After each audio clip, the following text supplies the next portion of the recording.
Она загорелась, да. Всё.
Здравствуйте, дорогие друзья! Это Кубок Москвы.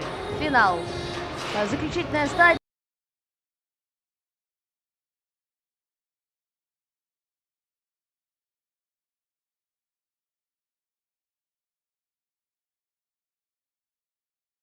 За целым соревновательным днем. Парни уже на льду разминают очень сложные элементы.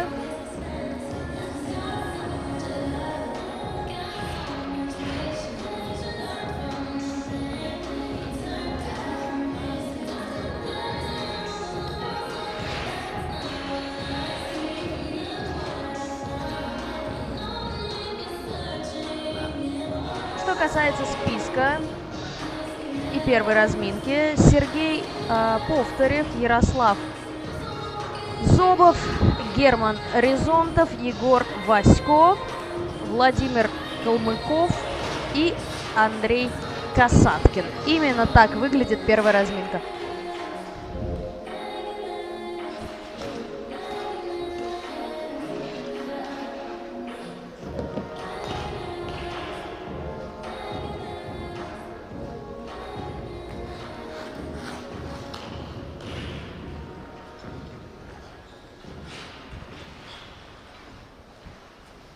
Шестиминутная разминка совсем скоро подойдет к концу. Ну, а я призываю вас смотреть соревнования, потому что это то поколение спортсменов. Это то поколение спортсменов, за которыми мы будем, я уверена, в самое ближайшее время наблюдать уже, дай бог, на международных соревнованиях. Все налажено, все настроено. Не знаю, видят меня люди сейчас или нет. Пока не видите, но у нас ноу-хау. Такого вы не увидите ни на одном федеральном канале, ни на одной стриминговой платформе, хотя уже, кажется, одной из них пора взять это на заметку. Я буду в маленьком окошке, друзья. По крайней мере, мы пытаемся сделать все возможное для того, чтобы вы меня не только слышали, но и видели. Давайте пройдемся по контенту. У Сергея Повторева, который будет выступать под песню, которая узнаваема с первых аккордов «Show must go on». Шоу должно продолжаться. Заявки двойной аксель, двойной тулуп, двойной аксель в сольном исполнении. комбинация тройной сальхов, двойной тулуп, одинарный аксель, тройной сальхов, затем двойной луц, двойной ридбергер и двойной луц под занавес программы. У Ярослава Зобова, который выступает под композицию скрипачки Ванессы Мэй, «Шторм». Тройной тулуп, тройной сальхов, двойной аксель, затем тройной луц, тройной ридбергер и тройной тулуп. Эти три прыжка уже будут исполнены в соло. У Германа Резонтова программа начнется с тройного тулупа, с каскада тройной луц, двойной тулуп, затем будет исполнен тройной флип, тройной ридбергер, тройной луц и аж восьмым элементом тройной тулуп, двойной аксель, двойной аксель. Вообще серьезная заявка практически у всех парней. Герман катается под музыку Андреа Бочелли, «Time to say goodbye». Буквально на днях, да, мы с вами слышали эту композицию, под которую каталась Каори Сакамото, японская фигуристка, которая заняла 3-е место по итогам финала Гран-при в Японии. Но она тем временем подошла разминка к концу, и об остальных участниках скажем чуть позже, потому что на льду остается лишь Сергей Повторев. На старт исполнения произвольной программы приглашается Сергей Повторев. Новая Москва.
участник наших соревнований. Ну, в любом случае, хочется сказать Сергею большое спасибо за ту борьбу, которую он показывал на протяжении всего выступления. Скорость не сбавлялась, это важно, тем более, когда темпоритм музыки говорит, буквально даже не говорит, а кричит о том, что нужно ехать дальше, набирать, набирать, набирать и набирать.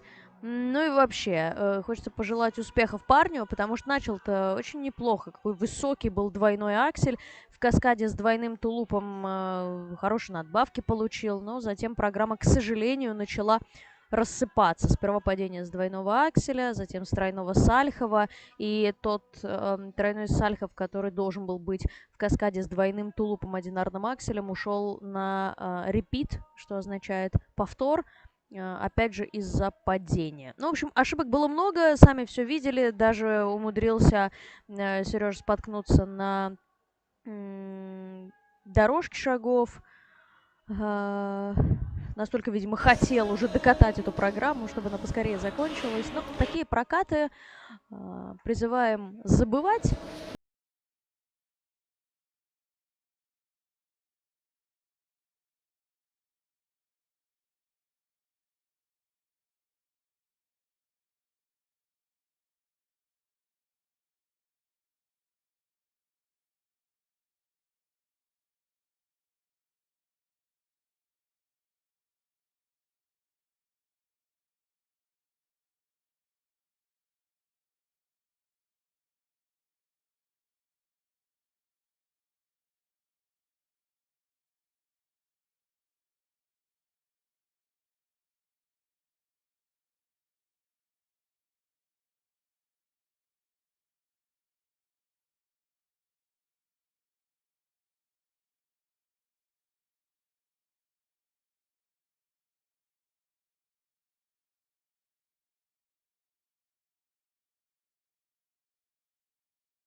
Что молчу? Сергей Повторенко показал замечательный срыв 86,7 балла. 104,86 – это та отметка, от которой мы с вами, друзья, будем отталкиваться, наблюдая за выступлениями спортсменов. Ну а на льду Ярослав Зобов, у которого контент чуть сложнее, но оттого и справиться с ним будет не так просто. Ванесса Мэй и ее композиция под названием «Шторм».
Ну, это же совсем другое дело.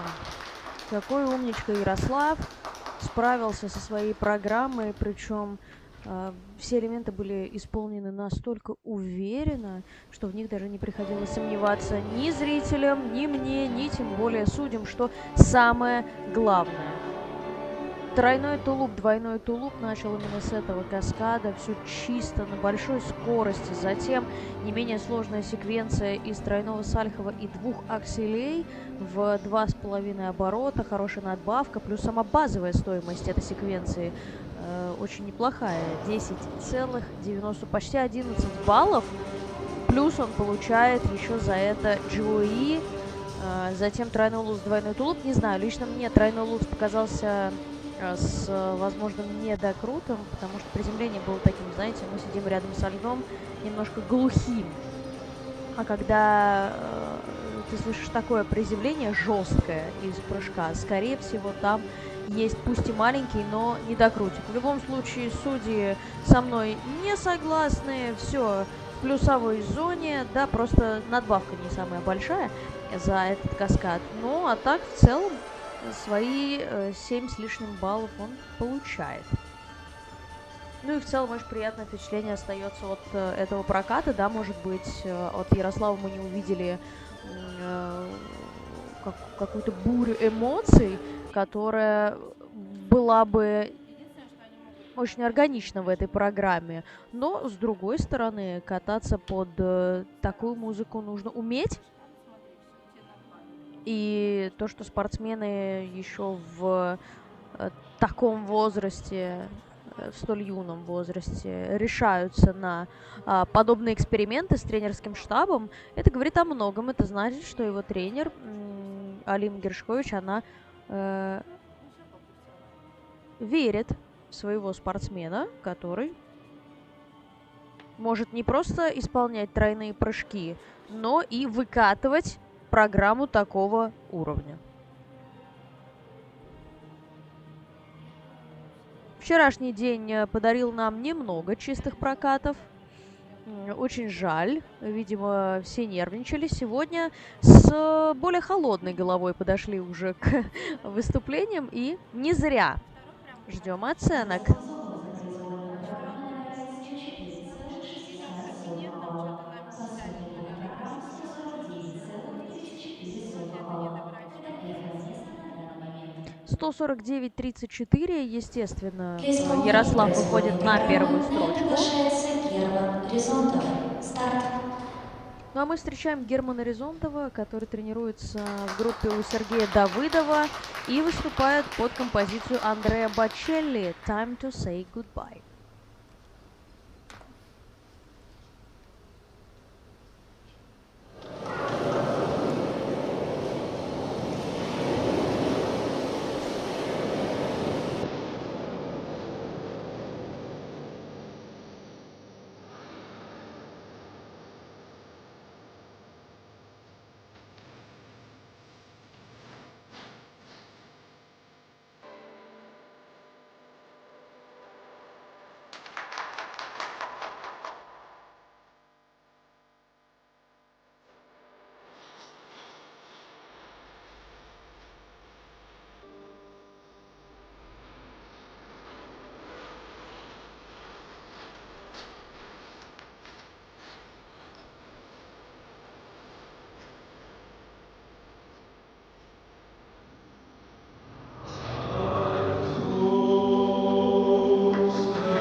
Очень плохая программа, кстати говоря, с точки зрения постановки. Я бы хотела, во-первых, узнать, кто постановщик. К сожалению, в профайле спортсмена это не написано, но выражаю свое признание и отправляю комплименты, потому что композиция сложная, музыка непростая, спортсмен еще юн, и для того, чтобы такое выкатывать, я говорю, да, для сравнения, вот у нас катается под одну и ту же композицию этот парень и Каори Сакамото, да, человек, который завершает свою карьеру в олимпийский сезон и планирует с ней выигрывать золото Олимпийских игр в Милане.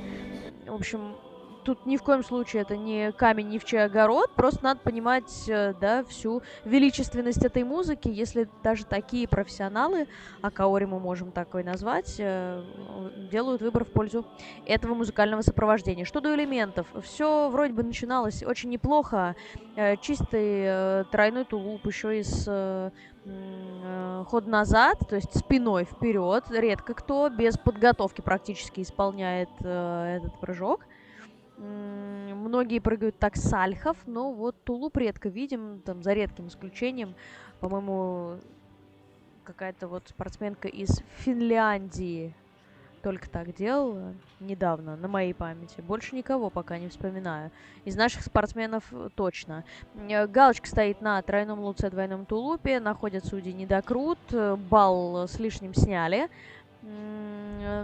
Ну и вот самое, что обидное, наверное, из всего контента, который был заявлен, это срыв флипа, который должен был быть исполнен в 3 оборота, но получилась какая-то бяк-раскоряк, по-другому я ее не могу назвать, естественно, это в шутку говорю, но мне показалось, что слишком близко Герман увел этот прыжок к бортику, и поэтому просто, не рассчитав расстояние, не смог вкрутиться в этот зубцовый элемент.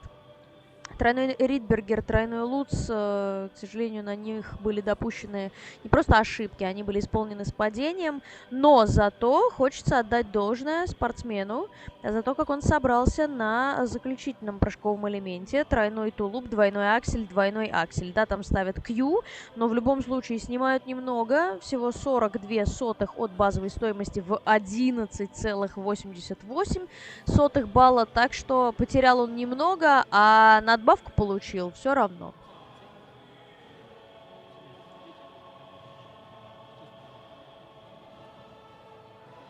Конечно, что потенциально неплохой прокат сейчас будет оценен не очень высоко, опять же, в силу вот шероховатости, которые усмотрели судьи, но это опыт, ничего страшного. Появляются оценки Германа. Давайте послушаем. Баскетбольная программа набирает 85,42 балла. Баскетбольная программа 133,68. На данный момент это второе место. 133,68. Да, он не обходит Ярослава Зубова, но это как будто и не удивительно. Но мы встречаем представителя команды ЦСКА. Вновь главным тренером указан Сергей Давыдов. Егор Васько, The Sound of Silence. Не так давно под эту музыку выступал Артем Ковалев. Выступал здорово, пожелаем Егору того же.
Нравится мне эта композиция, и сразу, ну ничего пока не могу с собой поделать. Как я уже в начале выступления сказала, вспоминается Тём Ковалев.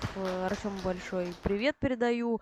Жаль мне, что поменяли они все-таки со своим тренерским штабом эту программу. Кто не видел ее вживую, мне очень жаль. Кто видел, думаю, согласится, что смотрится она очень мощно.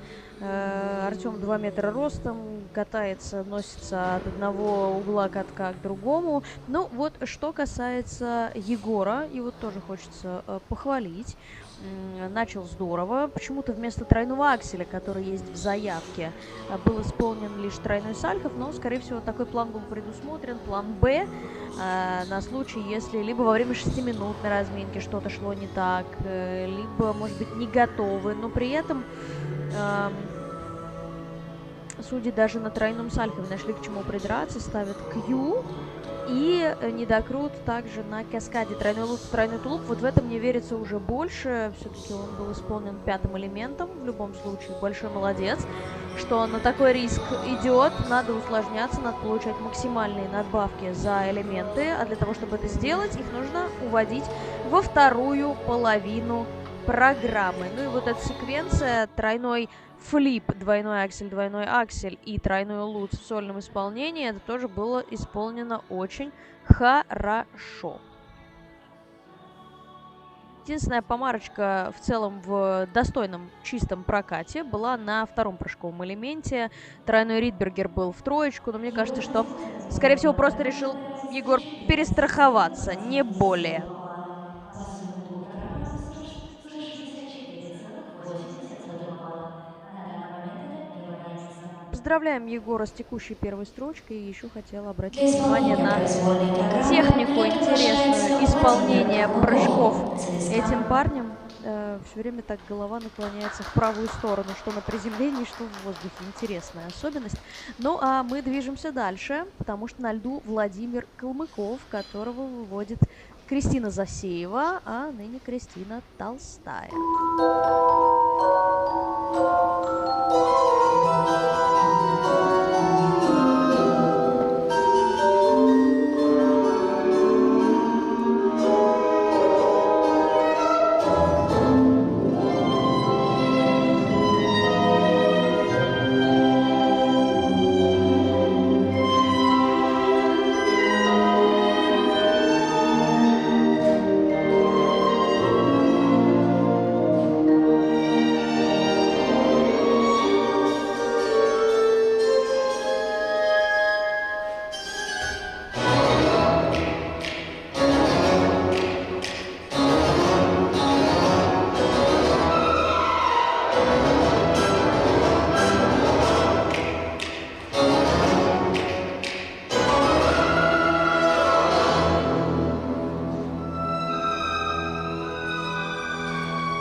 классная программа. Семейка Адамс, мне кажется, вообще такой беспроигрышный вариант, который а, очень часто выбирают спортсмены, причем не только в одиночном катании, но и в парном. Я думаю, все вы прекрасно помните ту самую постановку для Ксении Столбовой и Федора Климова, которые стояли на пьедестале Олимпийских игр в Сочи с этой программой. Это было так здорово. Вообще всегда любил даже на тренировках за ними и за этой программой в их исполнении наблюдать.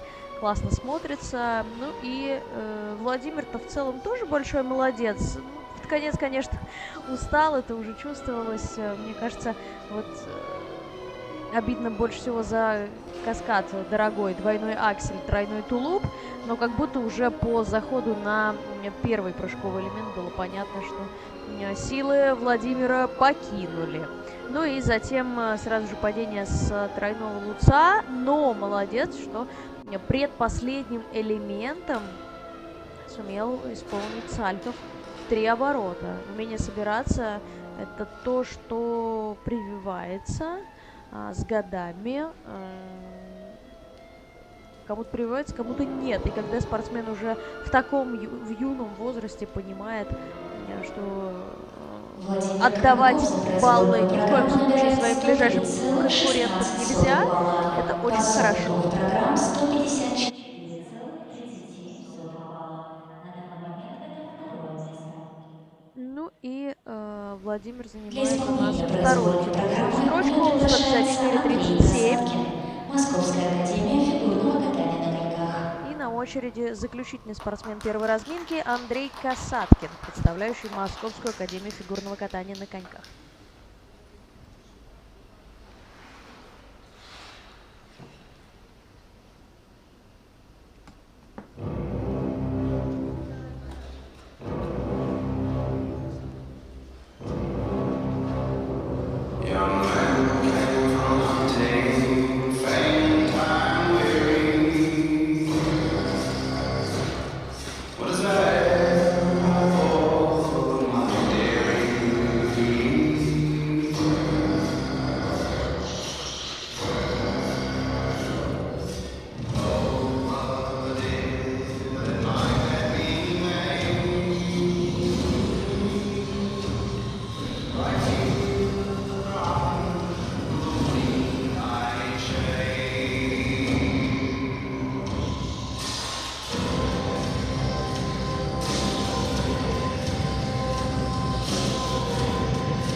кажется, что перенервничал, конечно, Андрей, плюс выходил он последним, очень долгое, томительное ожидание пришлось преодолеть, прежде чем он вновь вышел на лед Ледового дворца мечта. Я, кстати, напоминаю, что мы здесь, друзья, приходите.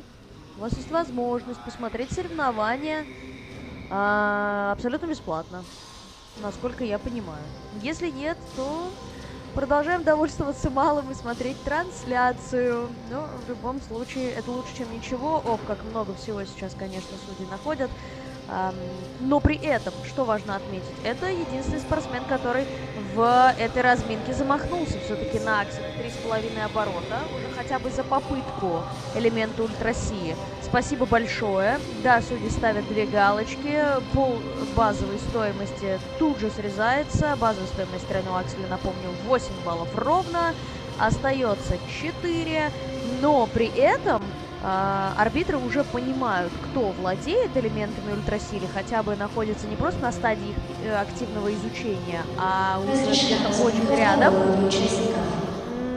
Ну и тройной флип тоже с восклицательным знаком. Восклицательный знак означает неясное ребро. И, к сожалению, на секвенции уже под занавес произвольной программы тройной Ридбергер, двойной аксель была допущена серьезная ошибка в виде падения. Ну вот опять же, да, короткая программа, в ней всего 3 прыжковых элемента, а здесь совсем другое количество, и поэтому физически не все могут выкатывать заявленный контент. Плюс, конечно, нервы, мандраж, это все сказывается, но ничего страшного. У ребят еще есть время для того, чтобы отточить свое мастерство, а у нас тем временем уже вторая разминка на льду. И там уже для тех, кто вот смотрит, например, мои влоги или следит за турниром под названием «Битва школ», может узнать некоторых участников соревнований. Очень сильные ребята. Рады, что они сегодня здесь. И в хорошей форме подошли к финальной стадии Кубка Москвы. Это и Леонардо Рыжков, это и Максим Брагин. Разминка проходит очень активно, я вам хочу сказать. Максима Брагина я вообще давным-давно знаю. Это парень, который катался под руководством Антона Шибнева.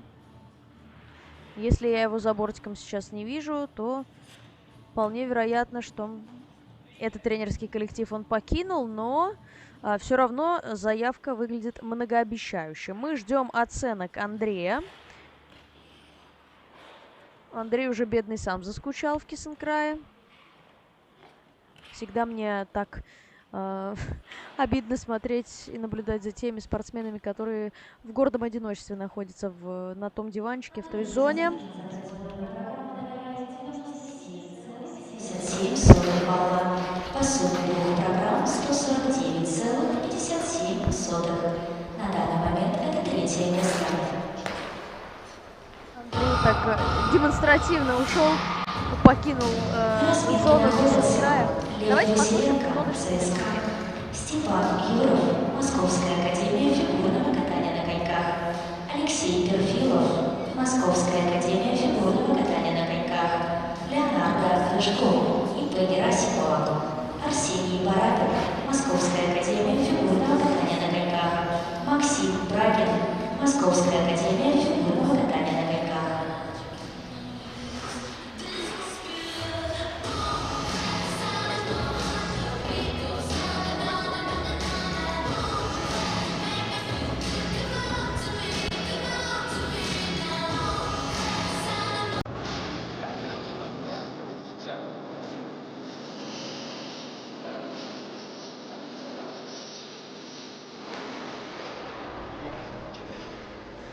Федерация фигурного катания на коньках города Москвы благодарит генерального партнера компанию «Асиль».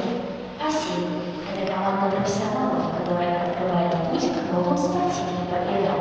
«Асиль» – ваш надежный партнер на пути к вершинам мастерства.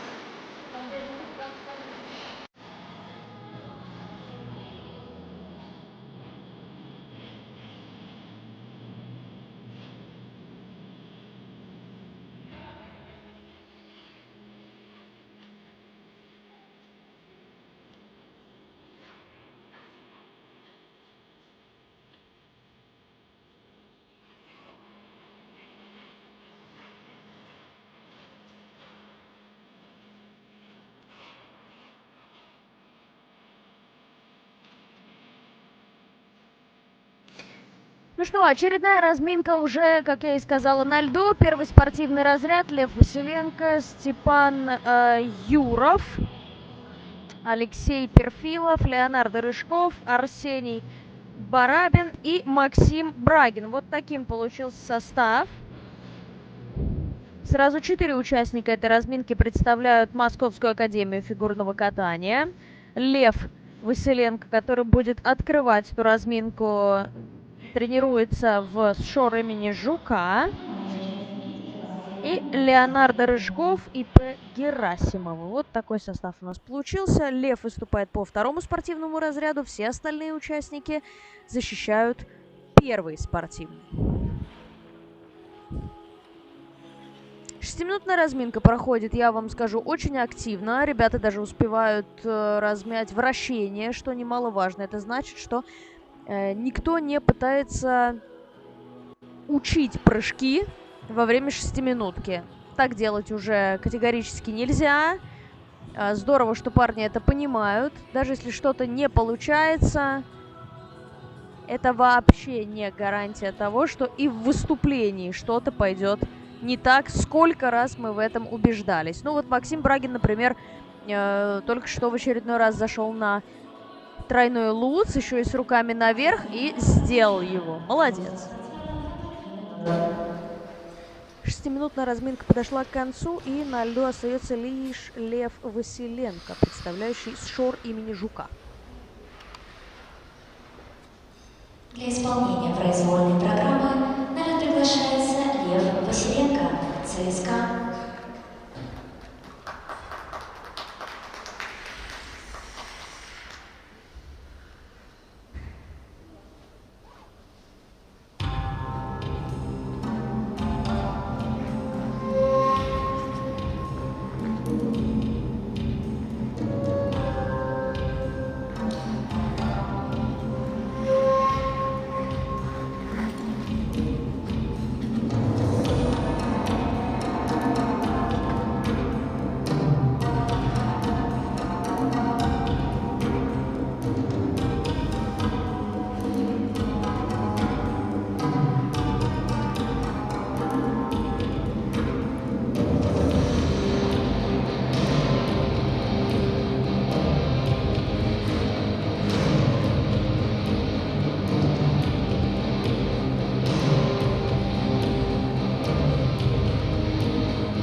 Молодец, Лев, классная программа, очень много каких-то фишечек музыкальных, и это все было так в музыку исполнено.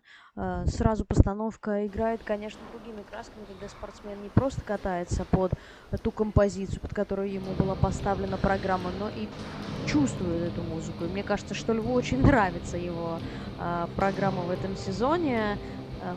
Прям она его так подгоняла и как будто даже заряжала на то, чтобы даже в трудные моменты, моменты усталости, собираться на те или иные прыжковые и не только элементы. На тройном луце, двойном тулупе, с которого Лев начал свою программу, судьи находят недокрут, равно как и на секвенции тройной флип, двойной аксель, но вот за эту секвенцию как раз хочется очень похвалить Льва, потому что луц был исполнен совсем под бортиком, очень неудобное приземление, и мне казалось, что не соберется на еще 2 дополнительных прыжка, но молодец, видимо, наработал настолько, что даже ввиду явной усталости смог собраться. Да, он получил минус, балл 40, но в любом случае это не пропуск элемента и тем более не падение. На тройном луце скорее был такой серьезный промах в исполнении, очень низко присел после выезда, но я думаю, что, конечно, судьи посчитают, по крайней мере, как мне кажется, должны посчитать как падение сейчас, но пока в распечатке ничего не стоит. Но в любом случае очень приятное впечатление оставляет этот спортсмен, тренирующийся у Сергея Давыдова в группе. Хочется видеть как можно больше разнообразия в постановках, как в этой. Было бы здорово. Ну и еще одну галочку ставят арбитры на тройном Ридбергере. Программа набирает 107,14 балла. По сумме двух программ 159,12. На данный момент это второе место. Лев идет у нас на промежуточном Для втором исполнения месте. производной программы на лед приглашается Степан Юров, Московская академия фигурного катания на коньках. Ну а сейчас ученик Сергея Дудакова, Степан Юров, у которого в заявке каскад 3-3 из 2 тулупов, тройной сальхов, тройной флип и секвенция тройной луц, двойной аксель, каскад, прошу прощения, и тройной луц, двойной тулуп.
какой молодец. Классный парень. Запоминаем. Степан Юров. Тренируется у Сергея Дудакова и использует такую музыку, которая в прошлом сезоне начала становиться и обретать популярность среди фигуристов. В этом сезоне продолжила. Речь о Кевине Эймозе и его победоносной произвольной программе. Под эту музыку на этапе Гран-при в США затем Илья Малинин, который поставил под эту песню показательный номер и вышел с ним как раз-таки вот на днях на финале Гран-при в это воскресенье. Обязательно посмотрите. Ну и что касается программы, знаете, такая музыка-то на самом деле абстрактная. В ней нет какой-то образности, не заложена туда никакая особая эмоция, которая разве что вот должна, знаете, только за счет человека, который под нее катается, передаваться. И мне кажется, что у Степана это здорово получилось. Степан произвольную программу набирает 127,48 балла. По сумме двух программ 182,47 балла. На данный момент это первый результат. Ну, абсолютно заслуженные оценки. У Степана все в плюсовой зоне. Я бы хотела отметить отличный выход из вращения через мах ногой, но при этом парень не просто добавил мах, он еще и на зубец встал. То есть опорная нога находилась в положении зубца. Класс. Движемся дальше. На льду Алексей Перфилов, Московская академия фигурного катания.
завершает свою произвольную программу Алексей Перфилов. Ну, тоже очень достойное катание продемонстрировал, да, не без борьбы.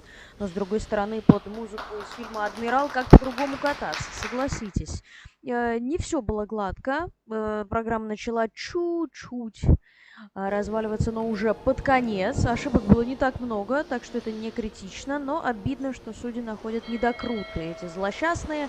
Вот нам сейчас показывают повтор тройного флипа, с ним все было отлично, а вот на каскаде тройной луц, тройной тулуп, который был исполнен в самом начале программы, судьи ставят аж 2 галочки, что очень и очень серьезно. Та же участь постигла каскад тройной Ридбергер, двойной тулуп, но важно отметить, что Алексею пришлось переиначивать свой контент по ходу выступления, потому что этот каскад должен был быть исполнен чуть раньше, но не самый удачный выезд с тройного Ридбергера не позволил Лёше исполнить его третьим прыжковым элементом, зато собрался аж на 6-й, то есть спустя еще 3 элемента. И сделал каскад, таким образом не потеряв заветные баллы. Да, там есть небольшой минус, даже не небольшой, минус балл и 14, но с другой стороны он ушел уже во вторую зону, бонусную зону, так что не сильно уж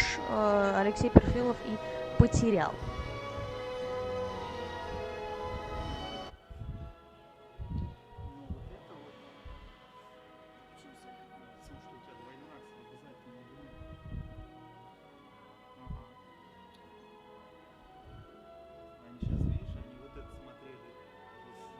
Ждем оценок.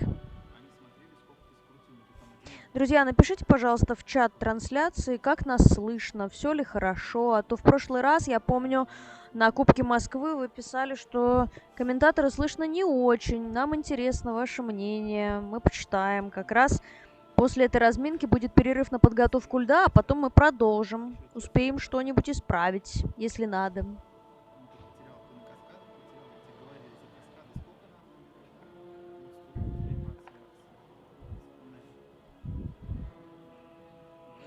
Неудивительно, что судьи томят нас ожиданием с выставлением оценок. К сожалению, находят еще один недокрут на каскаде тройной Ридбергер, двойной тулуп. На Ридбергере галочка. Ну, странно, об этом мы уже сказали. И почему-то сейчас аннулирован тройной Сальхов. Интересно.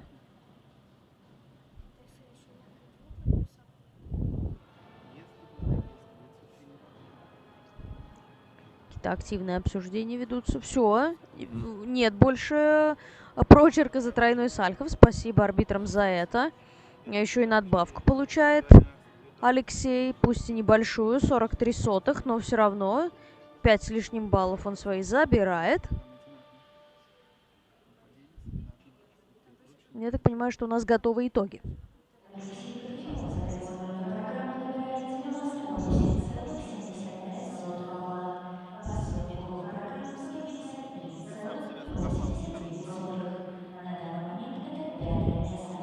$153.89. Ну, а у нас на очереди Леонардо Рыжков. На это приглашается Леонардо Рыжков. Итоги Расимова. Людвиг Минкус, Дон Кихот, нестареющая классика. Давайте смотреть.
Зачем? Зачем, Леонардо, ты сделал этот финт непонятный в самом конце? Все так хорошо шло.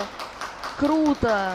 Я в восторге от этого проката, и я вам признаюсь честно, с Леонардо мы знакомы, наверное, уже с прошлого года. Я приглянулась мне его выступление на битве школ. Как-то я там снимала материал, брала у него интервью. Видно, что парню нравится фигурное катание. Вот что подкупает, честно. Катается он с улыбкой. Мы сегодня такую эмоцию еще не видели. Сложная музыка. Все расставлено по акцентам. Прыжки высоченные. Вообще он носится по льду, как угорелый, туда-сюда. Только успеваешь голову поворачивать налево-направо. Так быстро он катается. Еще при этом успевает какие-то хореографические движения, вставки делать. Молодец. Только на флипе ребро неясное находят судьи. А все остальное в плюсовой зоне, ну, разве что за исключением, понятно, этого одинарного Сальхова. Ну, видимо, уже устал, хотя мне кажется, что об усталости там не может идти речи. Он всю программу ехал настолько быстро и динамично, просто, скорее всего, уже концентрацию ближе к концу потерял. Все так хорошо шло. Бамс! Чуть-чуть дал себе слабину, и прыжочек развалился. Но в любом случае это никак лично мое впечатление от проката не смазало. Успехов тебе, Леонардо. И дальше просто хочется увидеть теперь ученика Елены Герасимовой на взрослых соревнованиях, но всему свое время.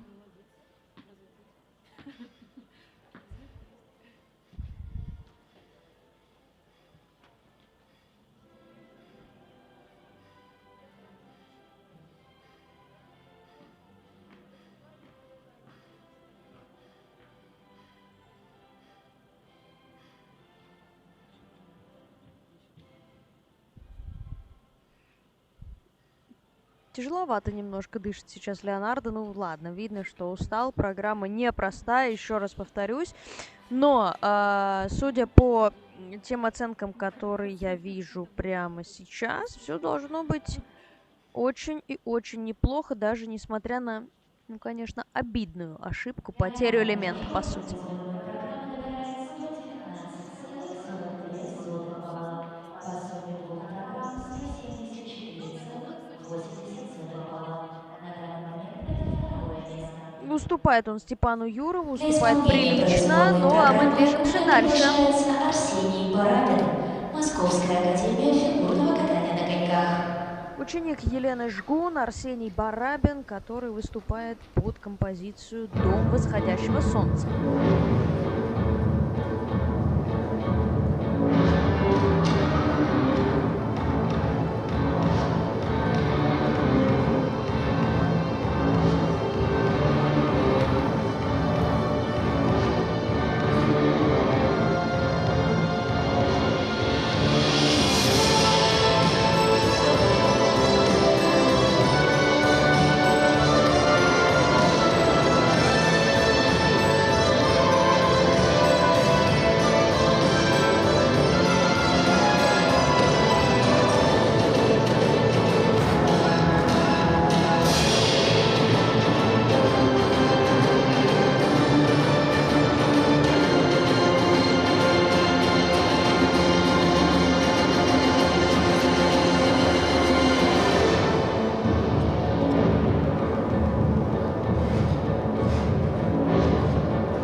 хочется отметить, что ни один прыжок не был брошен.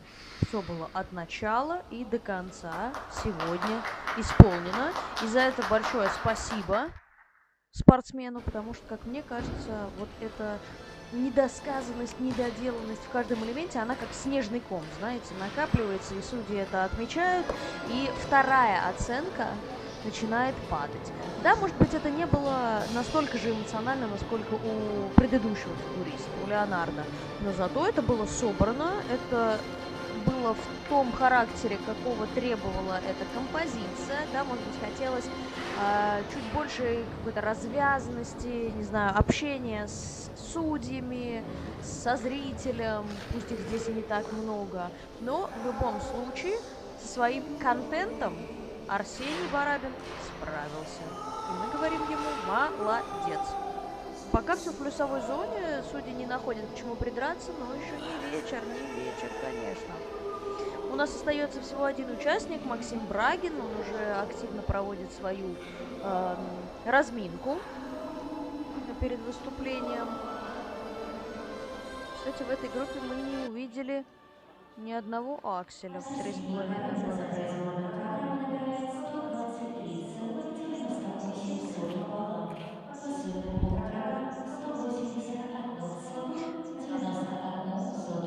Чуть-чуть он уступает Степану Юрову, который по-прежнему идет в лидерах Для и исполнения занимает произвольной вторую программы строчку. вперед приглашается Максим Брагин, Московская академия фигурного катания на коньках.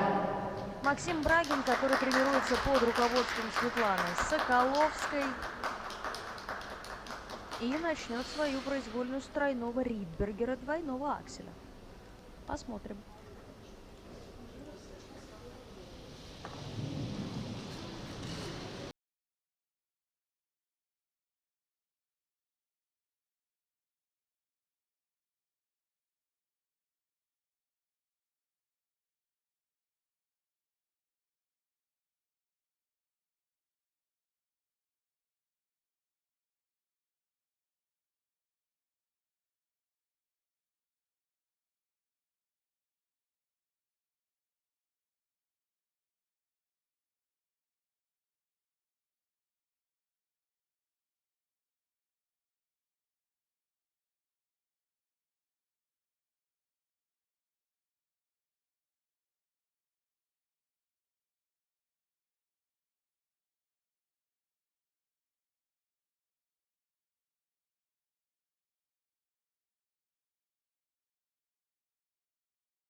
очень понравилось. Молодец, Макс. Знаю этого мальчика тоже давно. Вместе даже на сборах были. Очень способный парень. Способный. Хорошо владеет коньком. Видно, что с ним над этим много и работали, и работают. Хочется пожелать успеха, потому что и прыжочки есть, и, я говорю, ощущение того, что он делает, и все так здорово на нем. Такой мальчик ладненький, очень телосложение хорошее для того, чтобы исполнять многооборотные прыжки. Ну вот, нервничать поменьше, потому что мне кажется, что вот этот срыв тройного луца, когда конек слетел, это исключительно переживание. Я просто знаю, как Макс умеет падать, к сожалению. Вот, пожалуйста, больше такого не делать. Потому что набивать себе шишки хватит. Нападались. Теперь надо уже только все чисто делать. Еще раз повторюсь, тренируется он в штабе Светланы Владимировны Соколовской. Поздравляю Светлану Владимировну с таким учеником. И я думаю, что она может сегодня им быть довольна.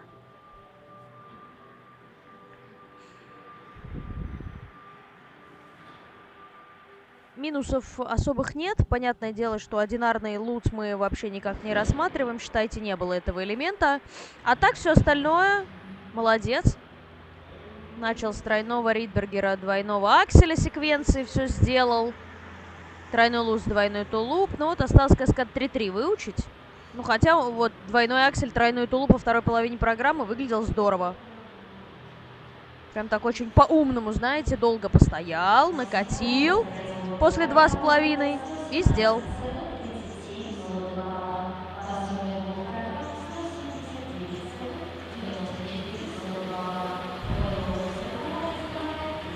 Поздравляю Максима с бронзой, Степана Юрова с победой и Арсения Барабина с серебряной наградой. Ну а мы вернемся совсем скоро. У нас небольшой перерыв на подготовку льда.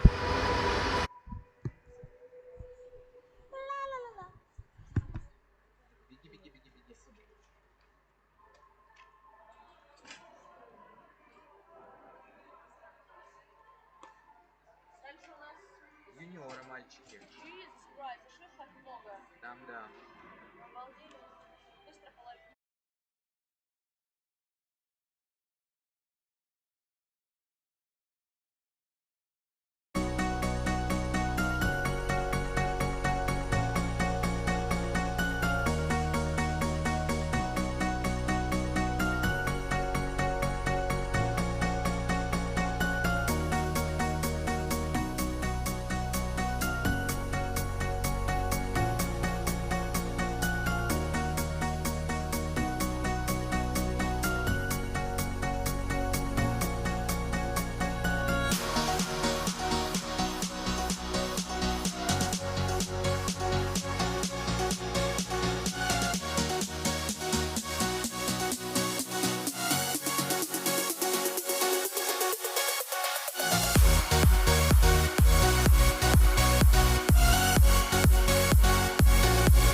друзья, мы продолжаем наше увлекательное путешествие по турниру Кубка Москвы.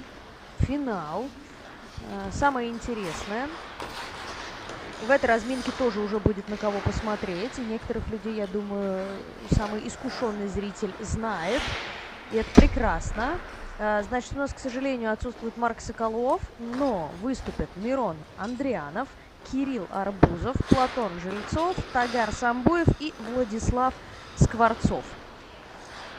Мирон представляет первый спортивный разряд, Кирилл выступает по КМС, кандидаты в мастера спорта, Платон первый спортивный, Тагар первый спортивный и Владислав Скворцов также КМС. Ну вот, кстати, Тагар Самбуев очень сильный парень. Я где-то его уже на каких-то соревнованиях не раз видела, в этом убеждалась. Но вообще в целом вся 6-минутная разминка проходит так, очень мощно, я вам хочу сказать. Все разминают сложные прыжковые элементы. Скорость серьезная. Здесь уже даже четверные прыжки есть в заявке, что нас не может с вами не радовать. Вот давайте пройдемся по контенту. Мирона Андрианова. Тройной сальто, тройной лупс, тройной тулуп, тройной флип, тройной ридбергер, тройной лупс, двойной аксель, двойной тулуп и девятым прыжковым элементом тройной флип, двойной тулуп. У Кирилла Арбузова 4-2 каскад, тулуп, тулуп, тройной сальто, тройной ридбергер, еще один четверной тулуп шестым элементом, тройной лупс, тройной тулуп и тройной лупс, двойной аксель, двойной аксель. Очень серьезная заявка. У Платона аксель в 3,5 оборота первым прыжковым элементом, затем каскад перед луп, тройной ридбергер, тройной луп, двойной аксель, тройной ридбергер и тройной флип.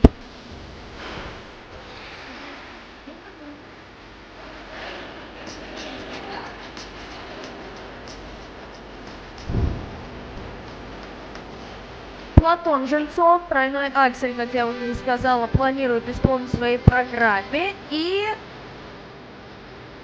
Тагар Самбуев не исключение. У него тройной аксель, тройной флип, тройной ридбергер, тройной лупс, тройной тулуп, тройной лупс, двойной аксель, двойной тулуп, двойной аксель, тройной тулуп. И все это уже во второй половине программы. То есть идет максимальное усиление. Ну и Владислав Скворцов, который будет закрывать эту разминку, заявляет 2 четверных прыжка, четверной тулуп, четверной сальто, тройной ридбергер, тройной тулуп, тройной лупс, тройной тулуп, тройной лупс, ойлер, тройной сальто и тройной флип. Вау, вот это контент у парней, круто. Ну, я думаю, что все они вдохновляются нашими большими фигуристами, тем же Владом Дикиджи, Петром Гуменником, Евгением Семененко.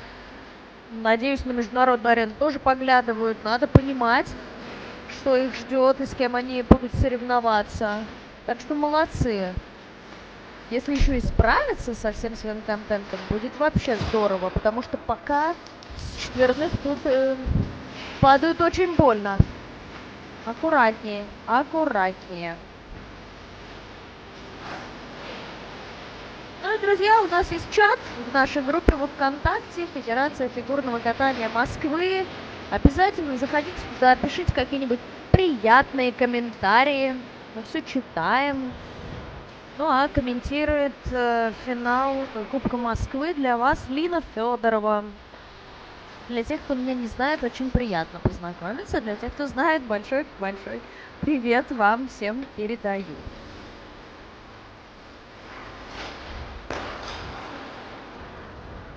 А вообще приходите к нам в Ледовый дворец Мечта.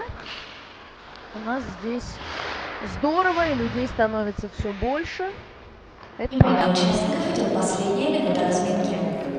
Остается всего минута до окончания 6-минутной разминки.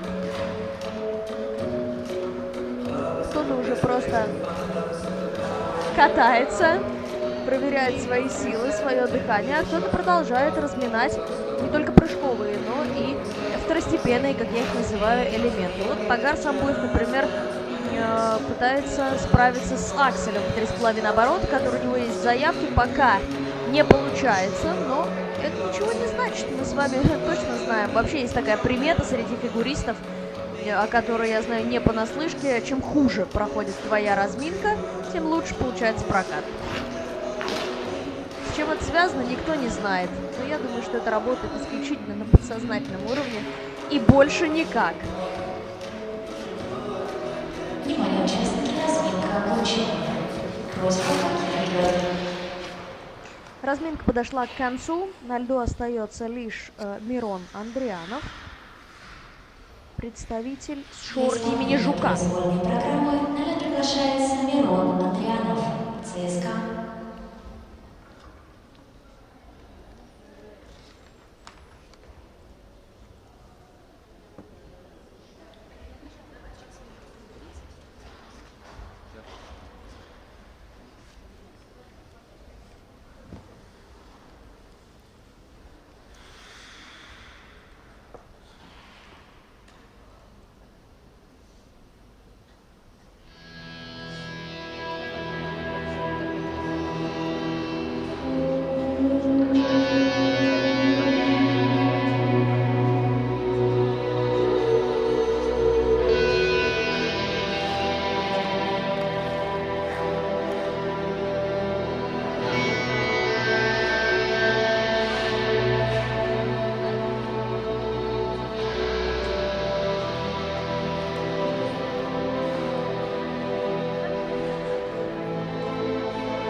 Внезапно так закончилась музыка.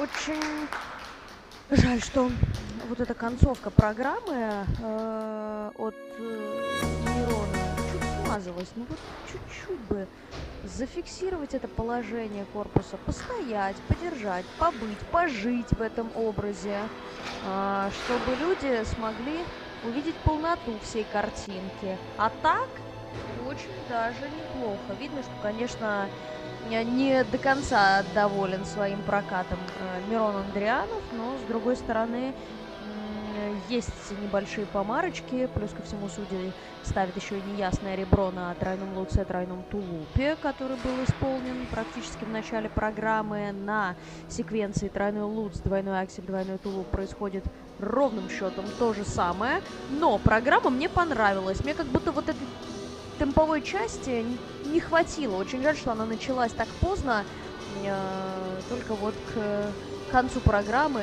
когда были уже исполнены вращения. А так, все в характере, все в настроении, вообще с таким выражением лица, даже взглядом, наверное, Мирон катался всю программу, прям прожигая своим взглядом и арбитров, и комментаторов. В общем, молодец.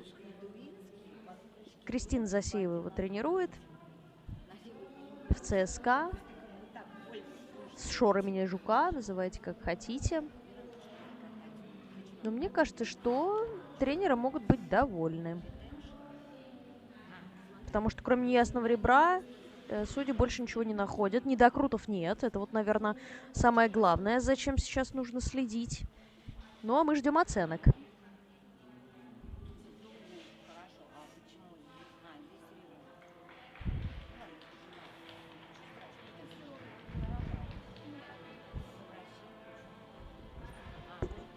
Еще, конечно, хочется призвать всех следить за уровнями на вращениях и дорожке шагов, потому что вот у Мирона прыжок во вращение второго уровня, комбинированное вращение второго. Это то, на чем очень много баллов теряется. 173,5 это, разумеется, первая строчка и те оценки, за которыми мы будем следить дальше. И посмотрим, сумеет ли следующий спортсмен Кирилл Арбузов обогнать Мирона.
обожаю такие моменты, когда сами спортсмены настолько рады тому, что у них все получилось, что эту реакцию даже не получается скрыть. И вот этот победоносный жест после заключительного прыжкового элемента тройного луца от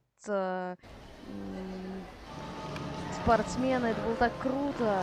Ну и вообще, 2 квада, ребята, 2 квада в заявке у ученика Елены Буяновой, Елены Водорезовой. Большой ей привет и большое спасибо за такого спортсмена. Да, не все сегодня получилось на 100%, но при этом человек заходит и делает еще и во второй половине программы четверной тулуп, да еще и в каскаде с двойным акселем. При том, что в заявке был просто сольный прыжок в 4 оборота. Вот как раз нам сейчас повтор и показали. К докрутам, как мне кажется, на элементах ультраси вопросов не может быть. Ну, вот что касается тройных прыжочков там. Ну, лично у меня вопросики появились. Особенно это, конечно, касается вот этого каскада. 3-3, луп. Мне кажется, что там оба прыжка были в недокрут. Но, опять же, впечатление очень хорошее. Для себя отметила исполнение тройного флипа 5-м элементом на такой скорости огромной. Еще и, казалось бы, так близко сейчас к бортику его расположат. И не получится, а он берет и делает, и едет дальше, как ни в чем не бывало. Парни молодцы. Молодцы. Здорово. Падение, конечно, вот с этого тройного Ридбергера. Мне кажется, что там еще на фазе вылета было понятно, что, скорее всего, ничем хорошим это не увенчается. Попытка на 6-минутке тоже этот прыжок не шел. Но все остальное круто.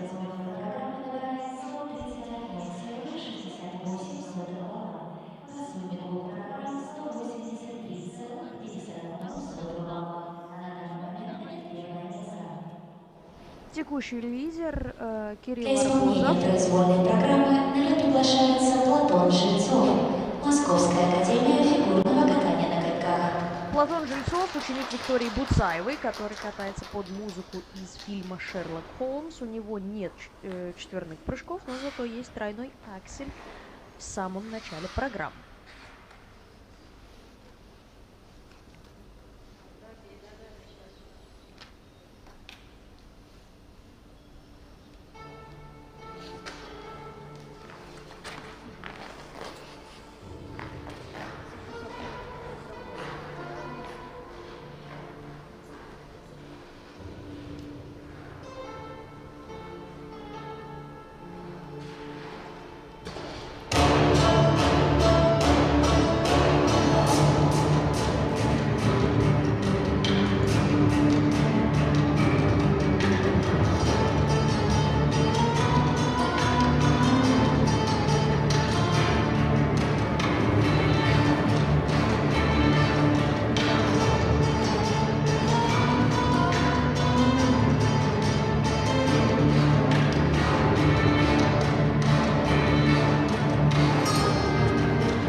Ну, к сожалению, мы вынуждены констатировать, что прокат у Платона не задался сегодня. Еще и вращение сорвал, совсем бедный устал. Прям, конечно, бороться приходилось много. Я бы даже сказала, на протяжении всего проката. Еще такие болезненные были падения. Знаете, этот вот звук от падения доносился даже до комментаторской позиции. Очень неприятно. Я не представляю потом еще вот так собираться, ехать дальше, и музыка тебя вроде подгоняет, а ты уже ее, ну, не то что не слышишь, а ждешь, когда все эти прыжковые элементы наконец закончатся. В общем, Платону не расстраиваться. Видно, что он умеет бороться за элементы, за прыжки. Вот как следствие вот эта комбинация в самом конце программы. Тройной луз, двойной аксель, двойной аксель. Мог бы бросить, мог бы сделать бабочку, но ни того, ни другого не случилось. И это здорово. Так что он в надежных руках. Виктория Буцаева, человек, который умеет, знает, как научить парней прыгать. Так что пусть все получится. Но видно, конечно, что расстроенные. Ставят ему Q на тройном Ридбергере, двойном тулупе сейчас. Недокрут, к сожалению. Тройной флип, двойной аксель секвенция ставит ребро. Прям четкое. Ну ничего, ничего.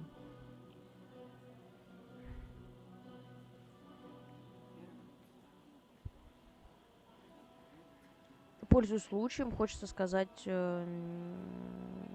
Вове Литвинцеву, ученику Виктории Буцаевой, что он большой молодец. Очень неплохо отъехал всю первую половину сезона. Главное, дальше также на Олимпийских играх, на чемпионате мира. Не знаю, поедет ли он на чемпионат Европы или нет, но в любом случае будем его там ждать и все смотреть. Вообще, конечно, интересная тенденция в группе у Виктории Буцаевой. Одни мальчики. Девчонок уже так давно не было. Каталась, я помню, Аня Шершак, Полина Бирюкова, Софья Бирюкова, прошу прощения, Полина Коробейникова, вот. И с тех пор, ну, разве что Стасю Константинову, но она недолго прокаталась в этой группе. Никого и не вспомню. А вот мальчиков хоть отбавляй.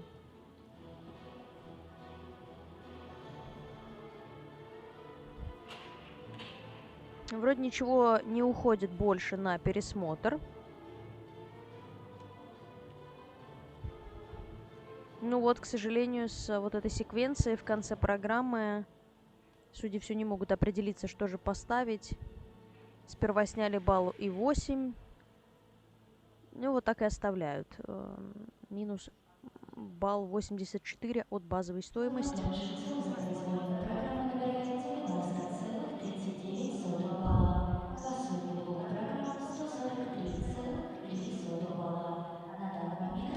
Место. Для исполнения произвольной программы на лед приглашается Тагар Самбуев, ЦСКА. Встречаем Тагара Самбуева, у которого в заявке пусть и один элемент ультра-си, но это тройной аксель. Много и долго он его сегодня разминал. Будем надеяться, что все получится в прокате.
прикольный парнишка, и мне жаль, что вот весь тот потенциал, который можно реализовать в постановке, он не раскрывается. Раскрывается, точнее, наполовину. Мне кажется, что очень затянута первая половина программы. Вот эта песня I Feel Like That. Эта песня просто, она в оригинале звучит чуть быстрее. Ее тут замедлили. И мне кажется, что Тагару это не помогает, а наоборот мешает. Ему нужно собираться на сложные прыжки. Видно, что он зависим от музыки. Она его подстегивает в хорошем смысле слова. Но вот этот момент, который нам сейчас показывают, это прям круто. С гидроблейда войти в тройной сальхов. Из такого сложного положения, низкого положения встать, несмотря на то, что у тебя там очень сильно забиваются мышцы, садятся ноги, ты делаешь этот прыжок, делаешь хорошо и едешь дальше. Скорость набирает большую, на многие фишки способен, просто вот хочется, наверное, подсветить чуть побольше потенциал спортсмена. Не получился этот злополучный тройной аксель таки, который тут очень долго Тагар разминал, но все равно этот парень запоминается. Вот чем-то, но запоминается. Как-то так. Судьи, в свою очередь, ставят ребро на тройном флипе. Ну, действительно, немножко так с перетяжки прыгает. Опасно. Непонятно. Тройной лут, тройной тулуп. На тулупе, к сожалению, не докрут. И вращение комбинированное базового уровня. Почему-то.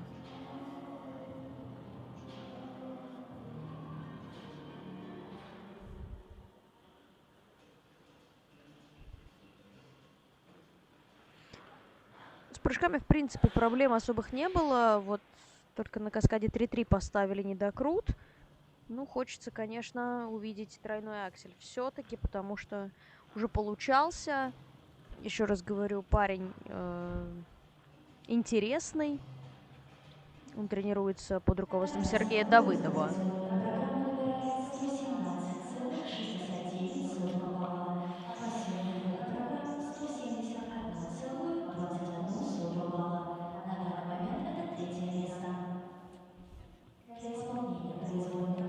Далее приглашается Владислав Скворцов, Московская академия фигурного катания на коньках. Интересно, что под заключительным стартом выступит Алдар Самбуев, который, скорее всего, брат Тагара Самбуева. И вот он уже на более высокие позиции рассчитывает. Два брата-фигуриста. Класс.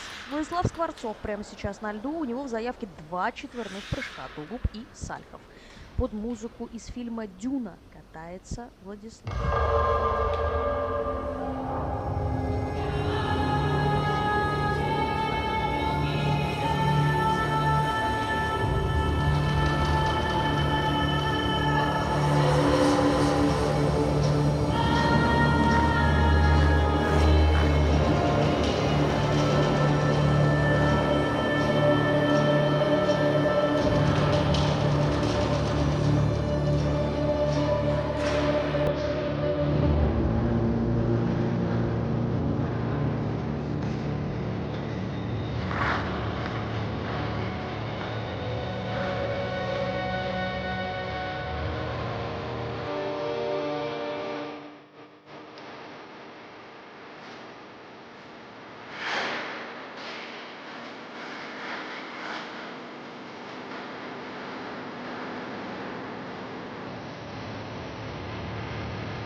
ставки у нас, конечно, повышаются. Круто вообще. Владислав Скворцов начал свое выступление с 2 четверных прыжков. Еще каких?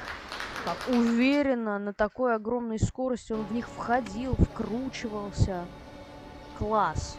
Просто класс. Еще столб был исполнен с руками наверх. И вот сейчас нам как раз показали повтор.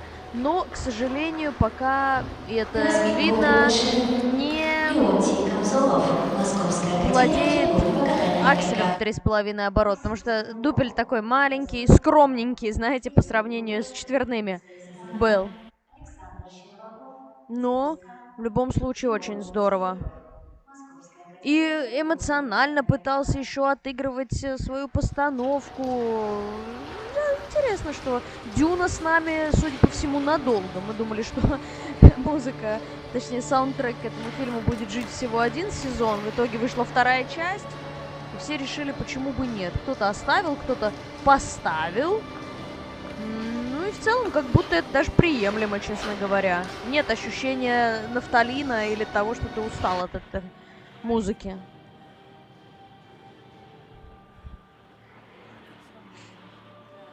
Недокрутов, что примечательно, пока нет.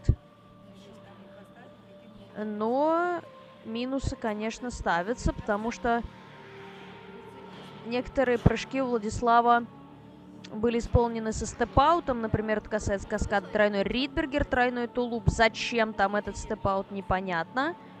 Затем тройной Лутц, тройной тулуп. Точнее, тройной Лутц пришлось сделать в сольном исполнении вместо каскада. Потому что, опять же, был переход на левую ногу. Ну, затем следом тройной Лутц, Ойлер, тройной Сальхов. Здорово, молодец. Надбавки получил, а судьи ставят неясное ребро сейчас на каскаде 3-3. Так, следить за этим.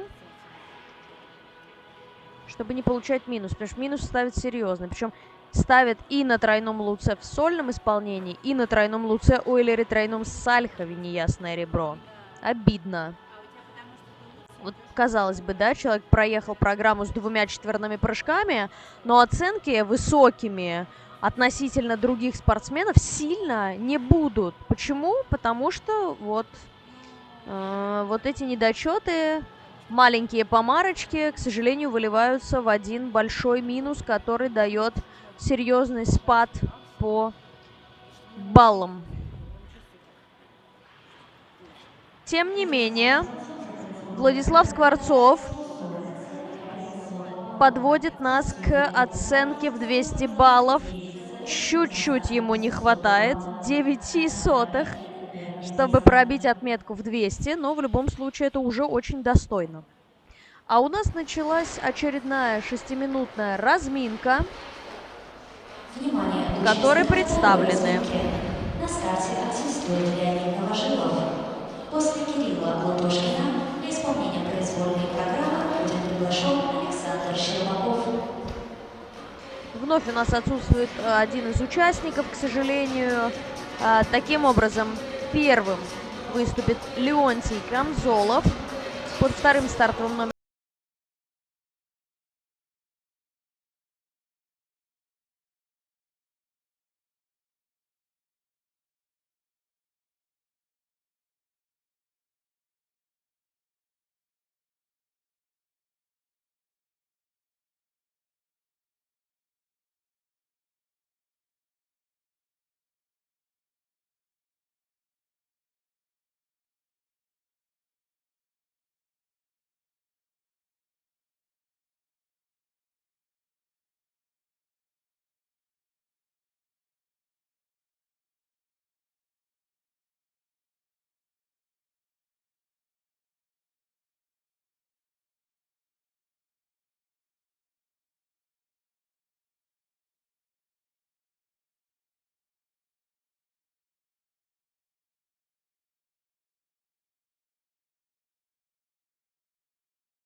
Разминка подошла к концу. Для исполнения произвольной программы нами приглашается Леонтий Камзолов, Московская академия фигурного катания на коньках. И на лед приглашается Леонтий Камзолов, который представляет Московскую академию фигурного катания. Будет кататься под вокал Димаша Кудайбергена, уникального, талантливого певца из Казахстана.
Ох, опасно кататься под вокал Димаша Кудайбергена, как выясняется в этом сезоне. Мишка Шайдоров себе тоже поставил программу произвольную под музыку из фильма «Пятый элемент».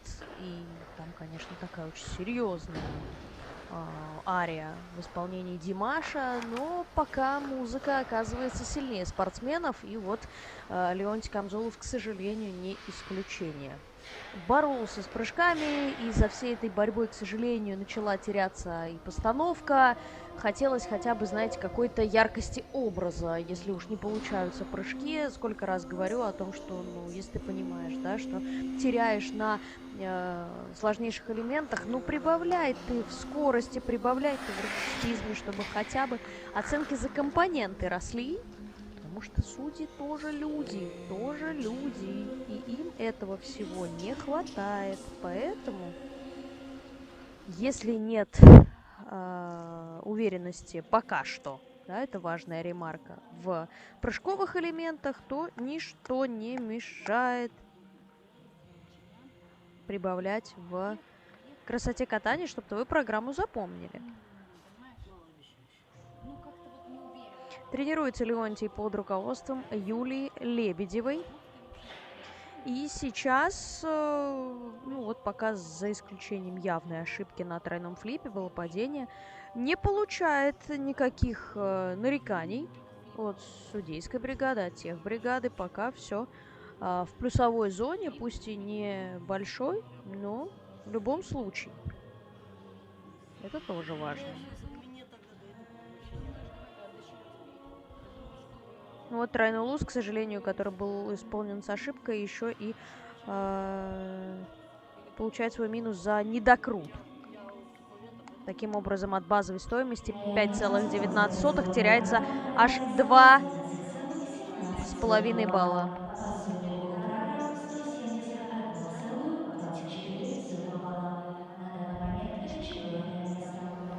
Результаты вы видите сами. 171,24. Это лишь 4-й результат. Ну а мы движемся дальше. Максим Стрелков на наших с вами экранах. Он занимает 17 место после короткой программы.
Ой, друзья, ну мне тут подсказывают, музыка, значит, из сериала «Ведьмак» взята, и из компьютерной игры.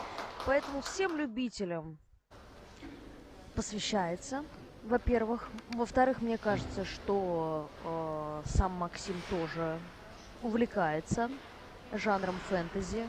Скорее всего, играет в компьютерные игры. Мы ничего против не имеем. Мы разве что расстраиваемся из-за того, что не все задуманное получилось. Тут явно ставка делалась на частоту исполнения, потому что прыжковый набор сам по себе, ну, уступает многим и уже выступившим спортсменам, и тем, кому это еще только предстоит.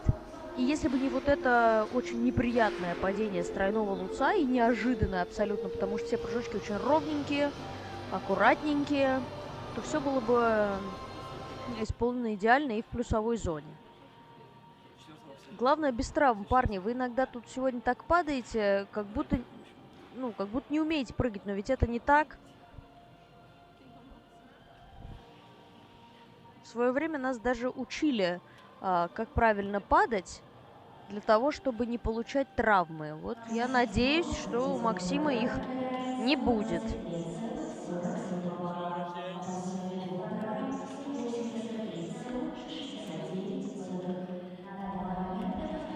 Ну вот вы видите, да, это моя теория, которая оправдалась. Для исполнения произвольной Да, программы контент легче, но оценки заявить такие же. Лутошкин, ЦСКА. Встречаем Кирилла Лутошкина, тренирующегося под руководством, ну, вообще, Анны Царевой.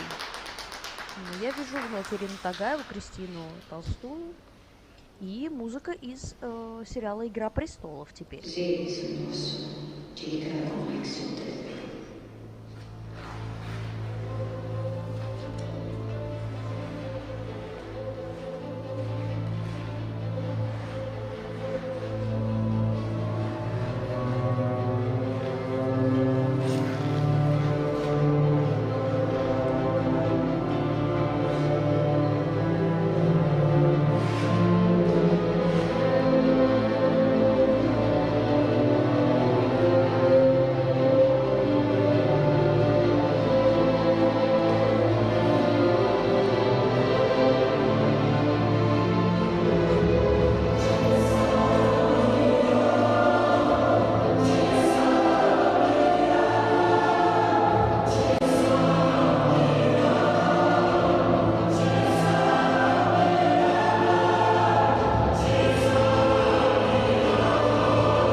Как бы сейчас балдедакшена не получить. Еще за перекат программы.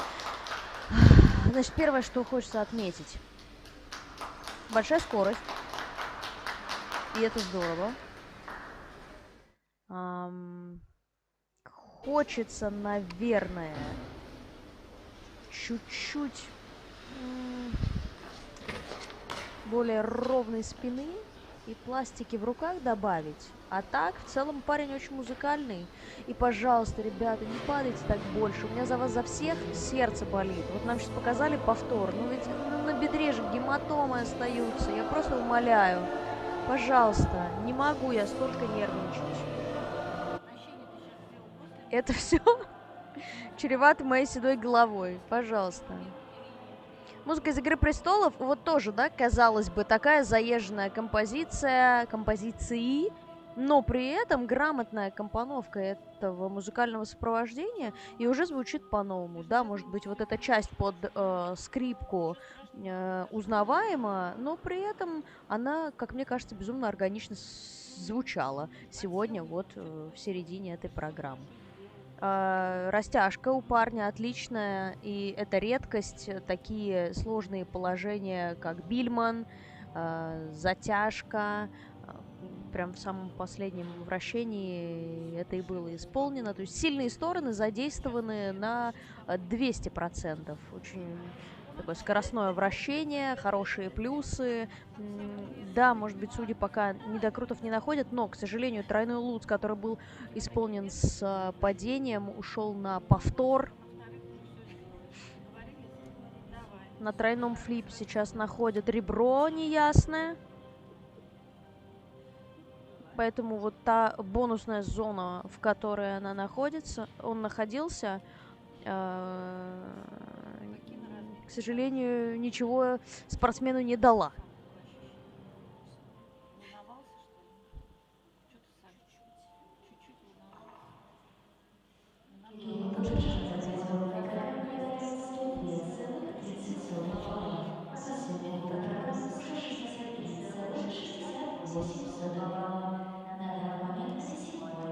Седьмое место занимает Кирилл, ну а мы движемся дальше. Программы нами приглашается Александр Щербаков. ЦСКА. Александр Щербаков, ученик Екатерины Моисеевой, и очень необычное и довольно редкое музыкальное сопровождение «Собака Баскервилей». Давайте смотреть.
фактурный мальчик, конечно, очень запоминающаяся внешность, такой прям блондин-блондин.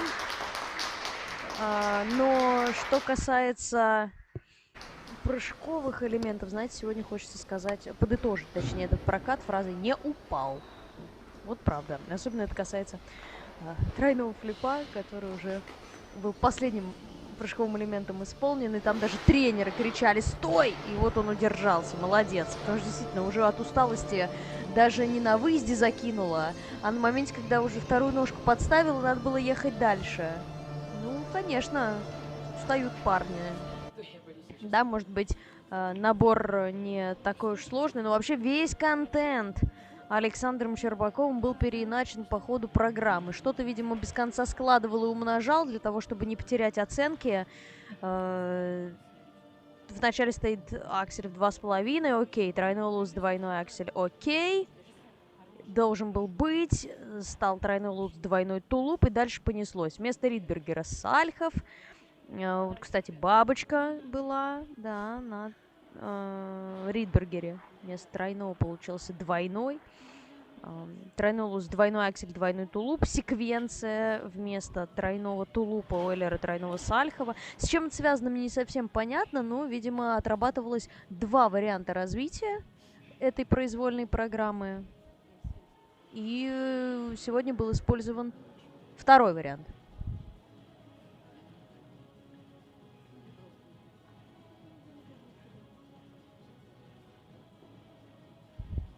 Напоминаю, что Александр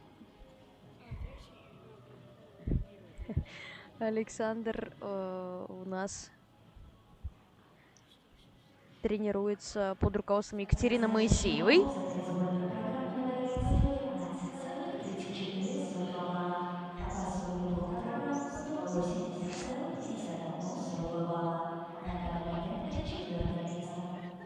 Так вот, в продолжении моего спича очень много сегодня спортсменов, представляющих шор имени Жука. И все очень разные ребята. Ну, а этот парень, Георгий Терехов, представляет Московскую академию фигурного катания. Тренируется у Оксаны Матвеевой.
мне понравилось выступление Георгия Терехова. Спасибо ему большое за такое завершение разминки очередной.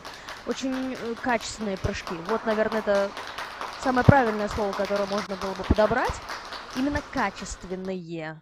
От начала и до конца очень технично исполненные. Я думаю, что оценки сейчас будут соответствующие. Все в плюсовой зоне. Обидно за вот тройной флип, двойной аксель, который получился со степ-аутом. Там должен был быть прицеплен еще один двойной тулуп всего лишь.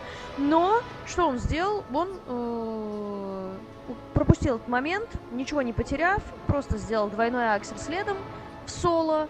И в целом набрал очень хорошие, я думаю, оценки. Ни одного недокрута. Ну вот разве что вот эту секвенцию отминусовали. Ну мы с вами пойдем на перерыв, когда узнаем оценки.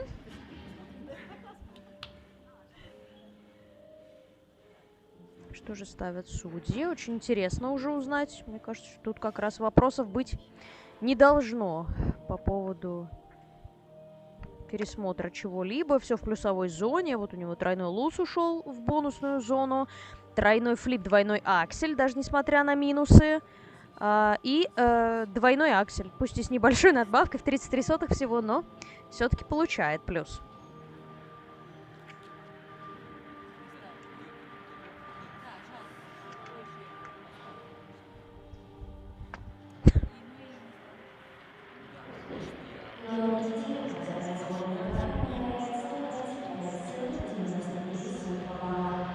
Отличные оценки у Георгия Терехова. 191,21. Таким образом, он пока что второй. Но у нас небольшой перерыв вновь на подготовку льда. И потом вернемся и будем смотреть все более сильных спортсменов.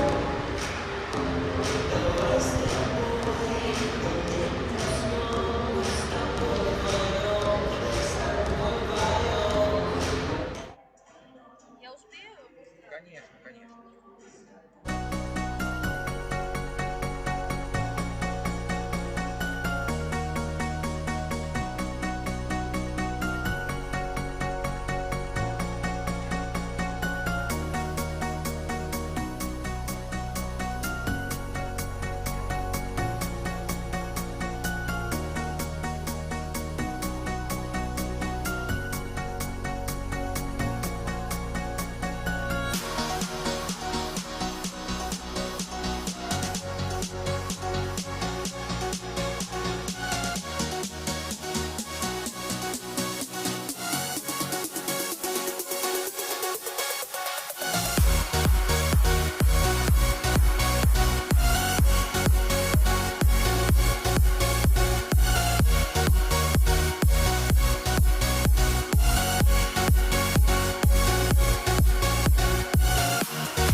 Толчинский, ЦСКА, Николай Колесников, Московская академия фигурного катания на коньках, Илья Жолобов, Московская академия фигурного катания на коньках.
Дорогие друзья, соревнования продолжаются. Я напоминаю, что мы с вами наблюдаем за происходящим в Ледовом дворце «Мечта». Кубок Москвы, финал. Меня зовут Нина Федорова. И на улице очень сильная разминка. Люди, которых вы видели и на российских взрослых соревнованиях, здесь представлены. Это здорово. Давайте поближе с каждым из них познакомимся. Открывать третью разминку будет Алексей Ефременко, представляющий Московскую академию фигурного катания на коньках. Следом за ним выступит Савелий Жариков. Под третьим стартовым номером ученик Виктории Буцаевой Илья Малянов, Клементий Толчинский. Следом Николай Колесников, тренирующийся у Светланы Владимировны Соколовской, будет выступать под предпоследним номером, и Даниил Жолобов, который также представляет Московскую академию фигурного катания, будет закрывать третью группу участников. Что до контента. Четверные прыжки здесь есть, их много, поэтому устраивайтесь поудобнее. У Алексея Ефременко заявка четверной сальто. И на этом пока что из элементов интерслип все.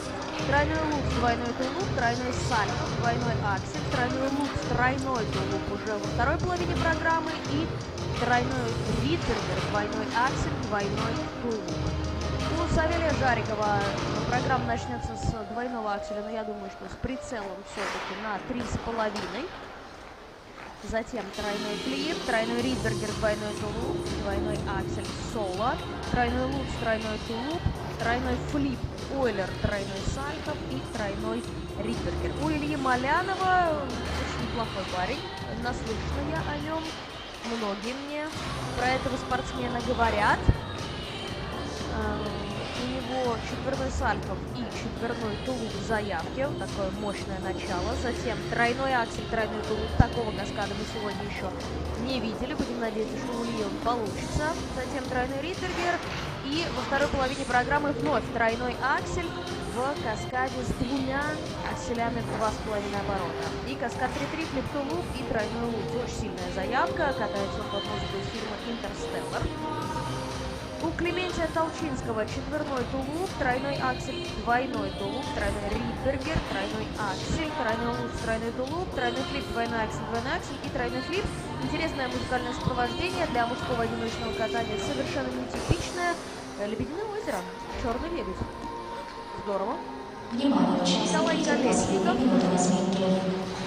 начнет свою программу с каскада тройной аксель, тройной тулуп, затем исполнит сольный тройной аксель и лишь, прошу прощения, третьим прыжковым элементом у него стоит каскад, четверной сальто, двойной тулуп, но это еще не все. Во второй половине пытается исполнить четверной тулуп, двойной аксель, серьезно. Ну и Даниил Жолобов тоже порадует нас сложнейшими квадами, у него их аж 3. Четверной флип, четверной тулуп и четверной сальто. Вот это парни дают. Молодцы. Ну, посмотрим чуть пристальнее на 6-минутную разминку.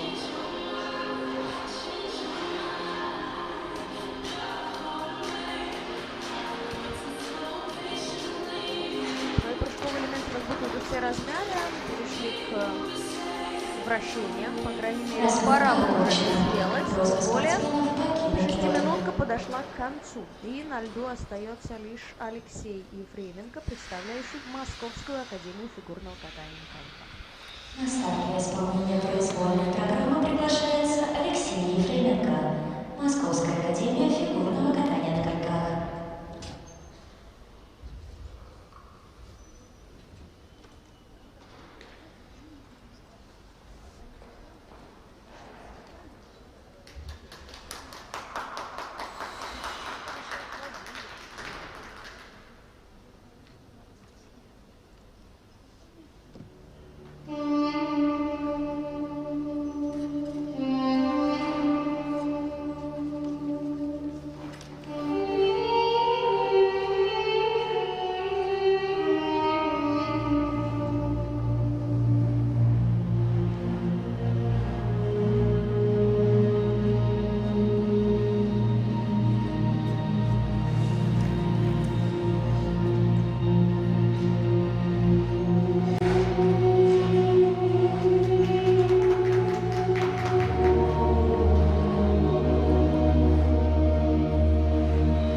начала. Спасибо большое, Алексей, за такой прокат. Чистое исполнение своей произвольной. И все настолько, не знаю, легко и непринужденно. Видно, что спортсмен в отличной физической форме находится и подошел к финалу Кубка Москвы. К сожалению, ставят недокрут на четверном сальтове. Очень обидно, но там галочка, знаете, поэтому даже меньше балла снимается. А так, в целом, все остальное в плюсовой зоне. Да, может быть, пока у этого парня нет двух квадов и акселев 3,5 оборота. Но это не отменяет того факта, что это очень конкурентоспособная заявка, которая сегодня может побороться за хорошие места. Мощная музыка, не знаю, правда, насколько она лично у меня связалась с костюмом, в котором выступал Алексей. Но, с другой стороны, это уже такие, знаете, второстепенные вещи.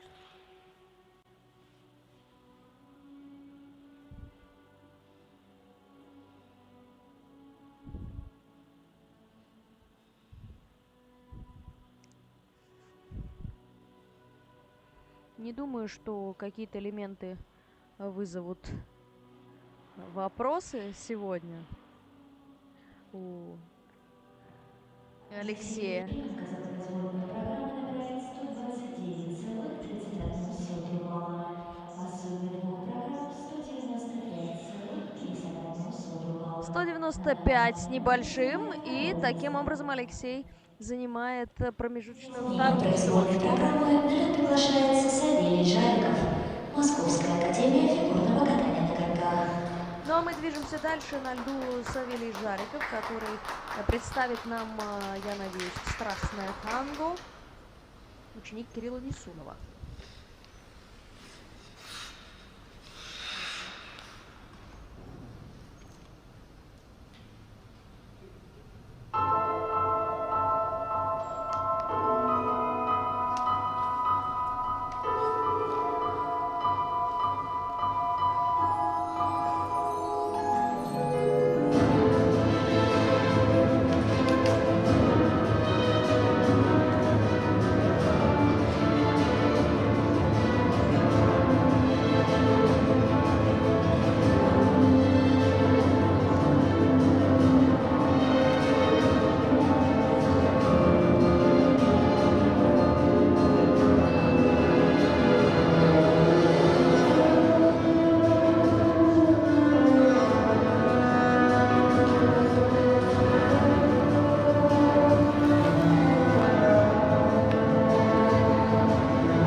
называлась эта программа, и вообще я помню, что по окончании своего выступления в короткой программе на финале Гран-при Мишу Шайдорова спросили, а почему, в чем причина того, что ты поменял короткую программу в такой рок-обработке, там была песня No Good в исполнении Калео, он говорит, не дорос еще я до рока, но Савелий так не считает, поэтому не просто пошел дальше, но он взял танго в рок-обработке, и мне кажется, что это сработало, мне кажется, что этому парню программа подходит, эмоции он тут давал, и в просмотровой зоне вдоль нашего бортика, где сидят и судьи, и я, все очень хорошо эмоционально отыгрывал. Спасибо ему за это. Ну и про прыжки не забывал, да, тройной 3-3 не получилось, так сказать, один из самых дорогих прыжков в заявленном контенте. Но так, в целом, очень приятное впечатление оставляет прокат Савелия Жарикова. Я напомню, что у нас 14 идет после короткой программы. Так что в целом, наверное, когда ты выходишь с пониманием того, что не борешься сегодня за топ-3, нужно просто оставить хорошее впечатление, справиться прежде всего со своими нервами, своим контентом, ну и порадовать тренеров, конечно. Савелий Жариков забрать сборную программу набирает 119.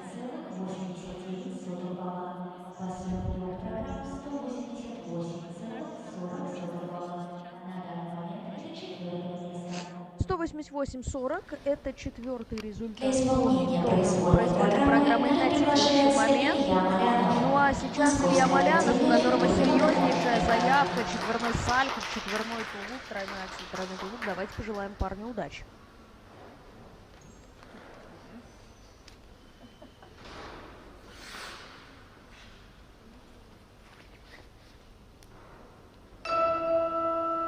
Поговори со мной, Мюр. Нам нужно купить эти руки. Тогда не буду мириться, что ты остался. Когда вы появились, ваша мама сказала мне одну вещь, которую я тогда не понял. Она сказала, ты знаешь, мы здесь для того, чтобы стать воспоминаниями наших детей.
Ветер гонит облака, небо дарит нам закат.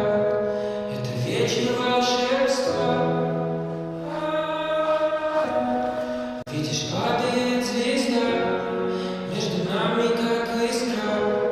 Я давно тебя искал. Посмотри в мои глаза и скажи мне, что ты веришь в чудеса. Чудеса.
Обидно, обидно. Очень талантливый парень и хорошая заявка, сильнейшая.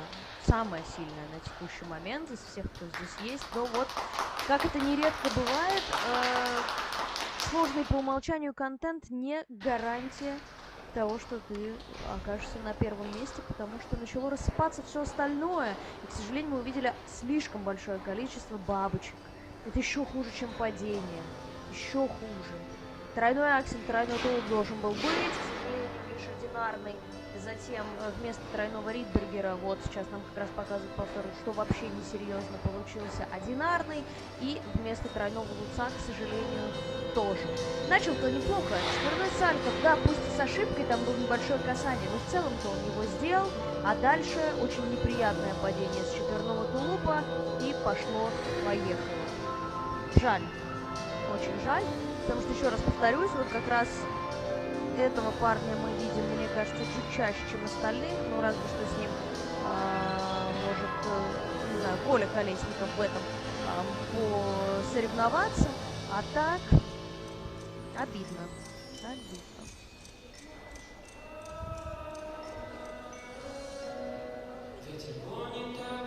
Я, к сожалению, не уверена, что эту программу ставил Егор Мурашов, но если это так, поставьте лайк в нашей группе во ВКонтакте. Кто-нибудь.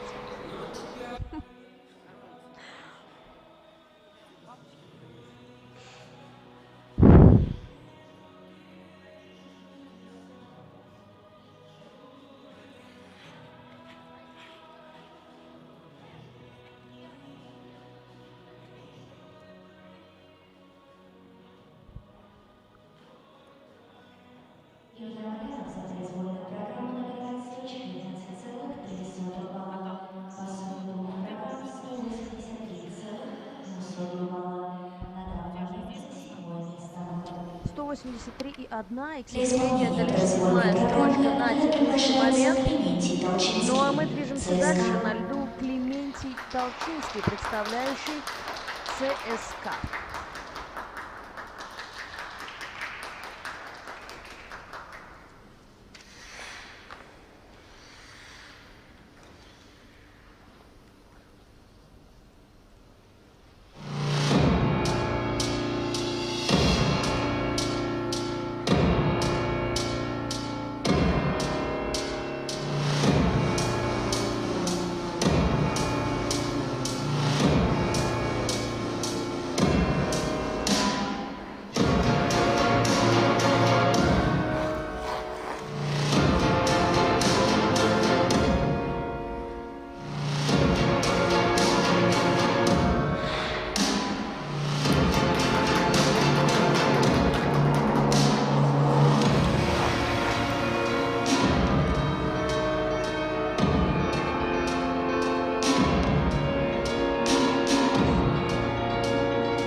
ребят Клементий Толчинский, ученик Елены Буяновой, очень необычная компоновка музыки. Как мне показалось, там было что-то не только из фильма «Черный лебедь», но еще и из фильма «Шаг вперед», танцевального фильма. Какая-то вот эта финальная сцена, мне кажется,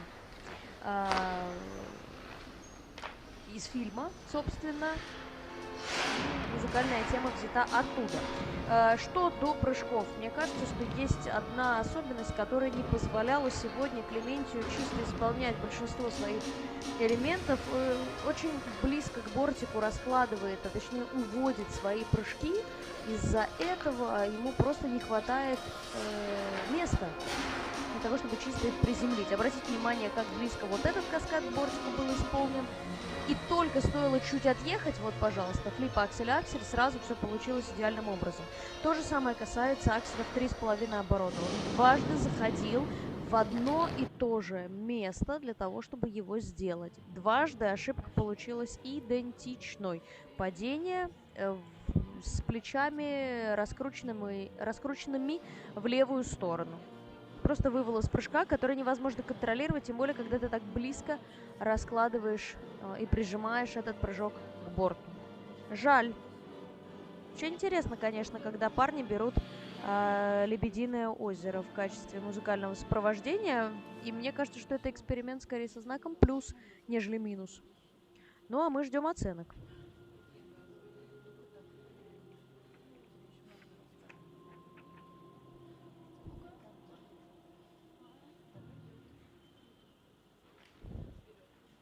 Клементий Толчинский за произвольную программу набирает 120,26 балла. По сумме двух программ 189,39 балла. На данный момент это 4-е место.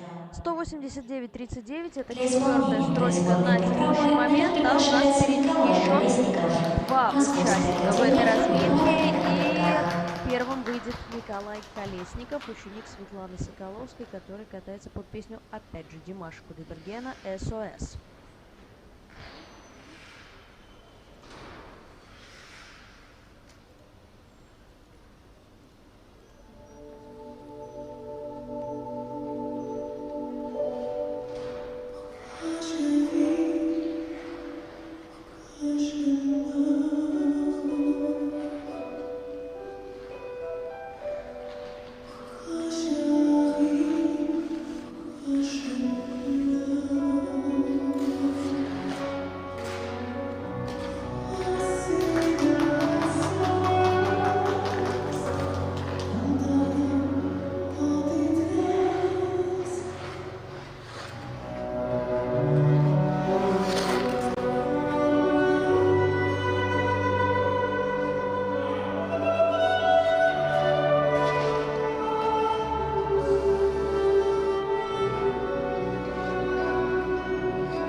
ругать буду. Буду ругать сильно, потому что знаю, на что способен Николай Колесников. И знаю, как хорошо он тренируется. Но почему под такую музыку, имея такую возможность интерпретации программы, Николай на протяжении всего своего проката смотрел в лед? Мы понимаем, что прыжки — это неотъемлемая часть постановки, тем более, когда у тебя в заявке раз четверной прыжок, четверной сальто, два, и еще потом он заходит на третий, на четверной сальхов уже под конец программы. Кстати, это интересное решение. Хочется спросить, он сам так решил, или это вот план, если все идет удачно, более-менее? Ну вот умеет, он может очень многое, и все эти вещи, они так или иначе, вот даже когда он в них не вкладывается, они прослеживаются. Вот эти все ласточки, сложные затяжки, ровная спина, красивая осанка, руки. Тем более, когда ты берешь такую композицию, под которую не так давно катался мастер конька Адам Сяохинфа на международных стартах. И в них с Колей даже есть что-то похожее по владению коньком. Нужно добирать. Есть ролевая модель, на которую можно и нужно равняться. Опять же, прыжки прыжками. И круто, что они пробуют и вставляют их в произвольную программу. Светлане Владимировне отдельный поклон, потому что у этого парня были травмы, даже череда травм. Но видно, что Коля восстанавливается. И дай бог, чтобы так дальше и шло, потому что видно, что парень вытянулся, он растет. Хочется, чтобы все получилось. Хочется, чтобы это было вот на перспективу дальше. Эта перспектива, безусловно, есть. Но если Коля еще и прибавит в катании, даже не то, что прибавит, а просто подсветит то, что у него уже имеется, будет круто. Будет круто. К сожалению, находят много недокрутов судьи. Вот тройной аксель, тройной тулуп Q стоит на обоих прыжках. Галочка на тройном акселе, с которого случилось болезненное падение. Q на четверном сальхове. Q на четверном тулупе в секвенции двойной аксель. И четверной сальхов, который был уже в конце программы с двумя галочками. Но это как бы понятно. Окей. И там было падение. Уже на фоне явной усталости. Но в любом случае парень классный.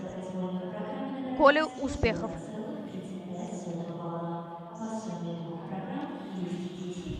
О, ура, у нас есть отметка в 200. И даже не просто в 200, а в 210. Мы наконец-то повышаем градус. А далее у нас Денис Жулов, который выступает под заключительным стартовым номером в третьей развилке.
надо же!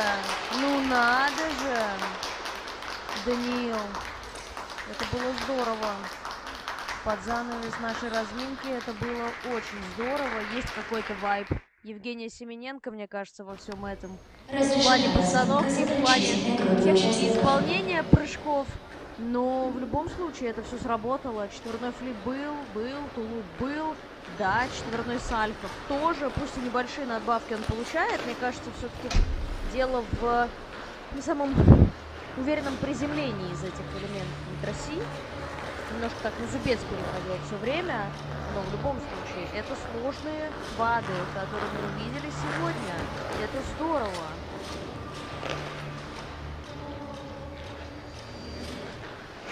У нас тем временем уже следующая разминка появилась на льду. Тоже будет очень интересно посмотреть уже, наверное, на борьбу.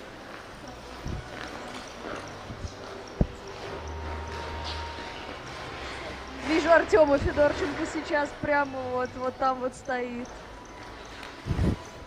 Он ставил программы Илье Малышеву и Алдару Самбуеву. Есть у меня такая информация. Сейчас посмотрим, что там Артем Федорченко поставил ребятам, которые разминаются. Ну а мы пока все так же с нетерпением ждем оценок Данила. Единственное, за что судьи ставят галочку, это за четверной сальто. Но все остальное в плюсовой зоне. Молодец. Молодец. Главное, конечно, без травм, потому что приземление, еще раз повторюсь, на мой взгляд, немного опасно.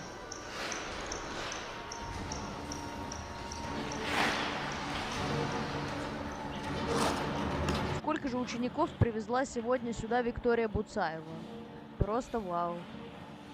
Не отходит от тренерского бортика.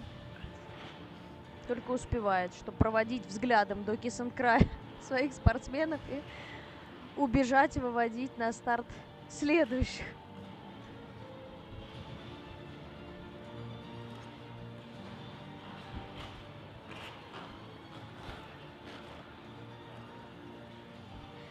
В следующей разминке у нас Тимофей Бочков, Наиль Сагадулин, Марк Лукин, Александр Кузнецов, Илья Малышев и Алдар Самбуев закроют как раз-таки соревнования в этом виде у парней. Ну а вот и оценки.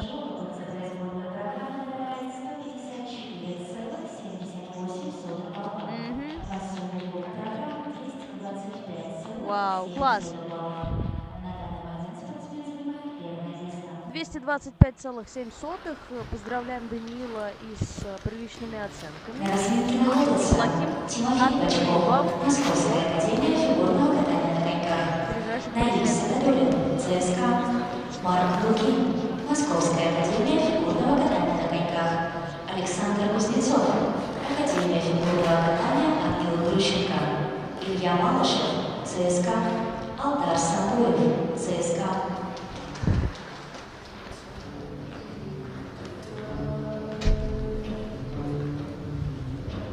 Смотрим на заявку заключительной разминки. А я напоминаю, кстати говоря, что сегодня еще на лед выйдут пары. Так что обязательно смотрите. Наш с Александром Эндертом любимый вид фигурных гаданий. Итак, у Тимофея Бочкова в заявке тройной аксель, двойной тулуп, тройной луц, тройной аксель в сольном исполнении, тройной сальто, тройной луц, тройной тулуп и тройной флип, двойной аксель, двойной аксель. И девятым элементом тройной ридбергер еще.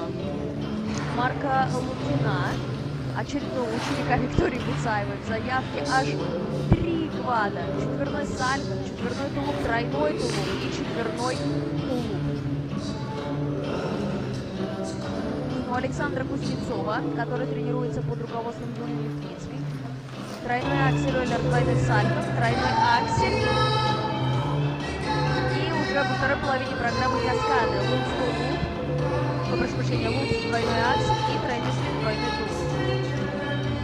Ильи Малышева, воспитанник Екатерины Моисеевой, тройной аксель, тройной тулуп, тройной аксель в сольном исполнении, тройной флип, тройной ридбергер, тройной луп, двойной аксель и тройной сальто. И у Алдара Шамбурова четверной сальто, тройной аксель, двойной аксель, тройной аксель в сольном исполнении.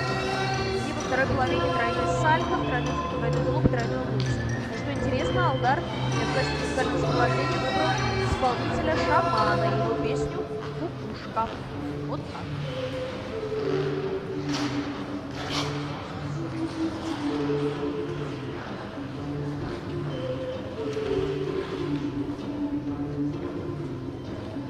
Внимание участников, идет последняя минута разминки.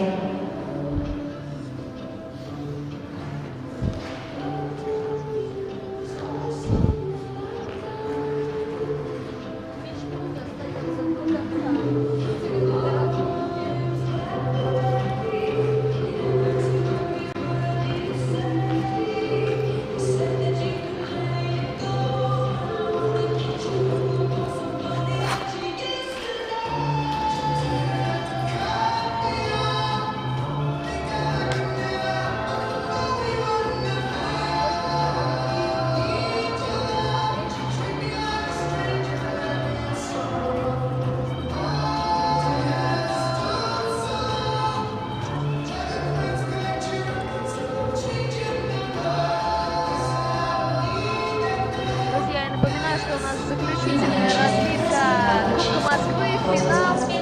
Шестиминутная разминка подходит к концу, и на льду остается лишь Тимофей Бочков, представляющий Московскую академию фигурного катания на коньках.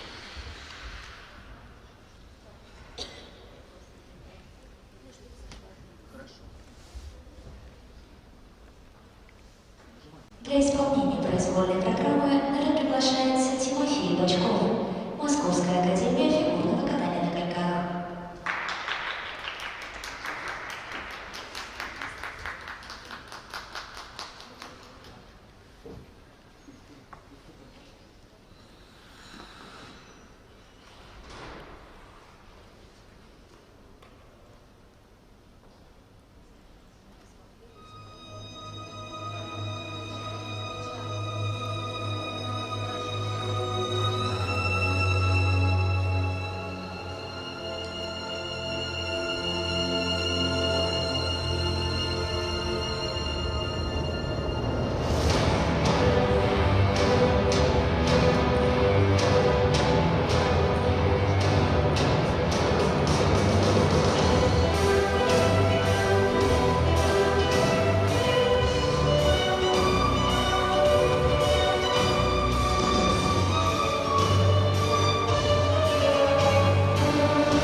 неплохая постановка, музыка Ромео и Джульетты, причем в современной обработке. Часто мы слышим ее в обновленных версиях, и мне кажется, что она классно ложится на современные инструменты музыкальные, на барабаны, еще что-то. Я не понимаю, может быть, Артем Федорченко ставил эту программу, вот он так смотрит на меня многообещающе, а я не знаю, что сказать. Ну, обязательно узнаем.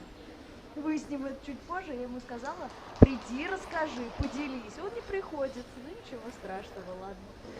Обсудим это потом. Но это все шутки, это все лирика. Конечно, друзья, многие знают, что мы с Артемом Федорченко общаемся, дружим. Он большой молодец, работает с огромным количеством спортсменов.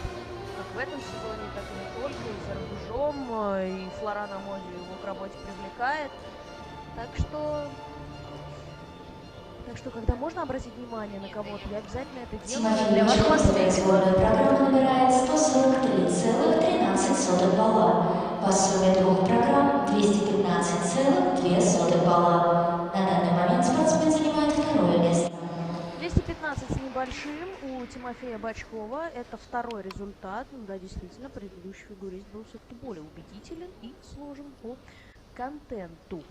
Ну, а Для у нас исполнения произвольной на программы очереди приглашается следующий Наиль участник Сагадуллин, это ЦСКА. Наиль Сагадуллин, который тренируется под руководством Кристины Толстой и катается под песню Коди Фрая. I hear a symphony, я слышу симфонию.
Ну как же все хорошо складывалось, а?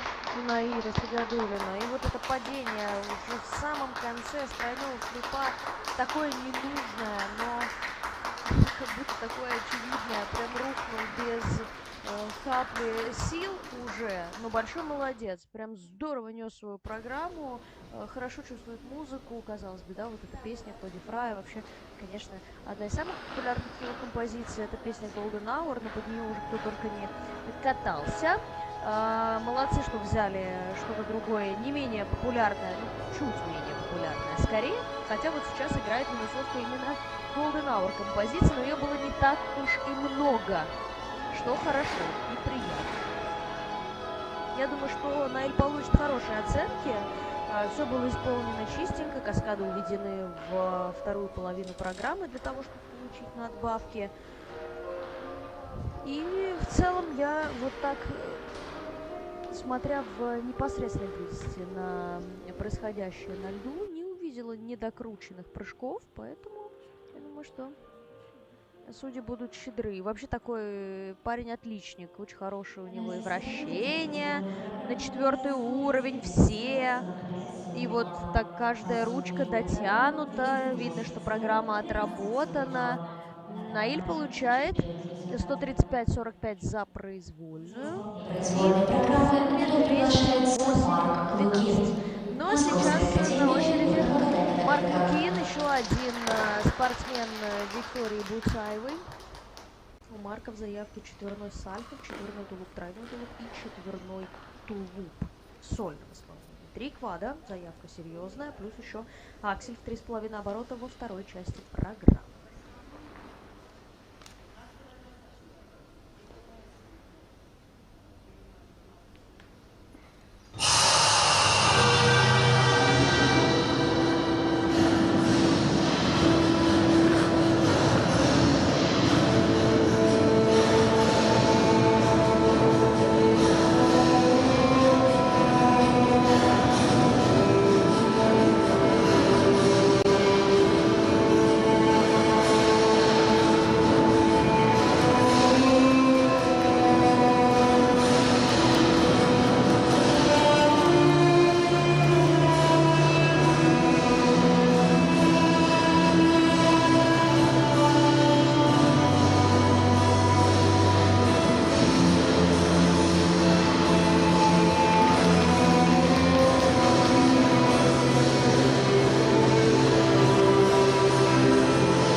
офигенная программа, и прям такая, знаете, от начала и до конца исполнена на одном дыхании.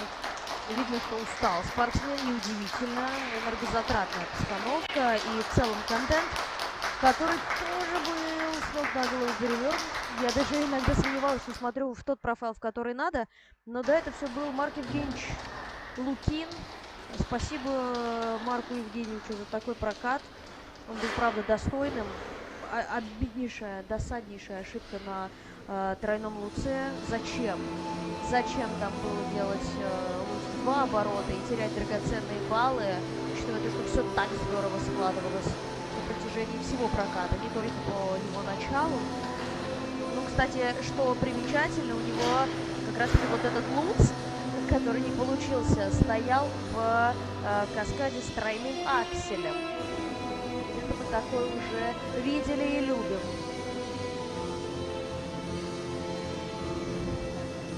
Музыка, конечно, тоже известная, Метаморфозис. Под нее в свое время произвольный танец Александра Степанова с Иваном Букиным катали. Анастасия Мухартова с Дмитрием Евгеньевым поставили замечательную программу прошлого сезона в парном катании под эту композицию. И вот как мы видим, и на одиночниках она прилично смотрится. Универсальная музыка. Здорово. Мне эта программа понравилась.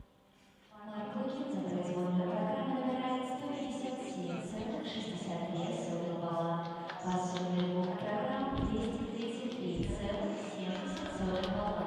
На данный момент это первое место. 233,7 набирает Марк Лукин. У нас меняется лидер, что ожидаемо. Ну а Для на очереди исполнения ученик произвольной Юрий программы Лепницкий Александр приглашается Александр Кузнецов в Кузнецов, таком Академия золотом фигурного катания «Ангелы Плющенко». пиджаке. Станет ли этот золотой пиджак проекцией на медаль той же пробы? Узнаем совсем скоро.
баскетбольная программа выглядела больше даже как показательный номер, нежели соревновательная программа, но это, я говорю, исключительно в позитивном ключе. Классно владеет коньком, очень быстро набирает скорость, что немаловажно. То есть этому парню достаточно пары толчков для того, чтобы проехать уже пол-арены.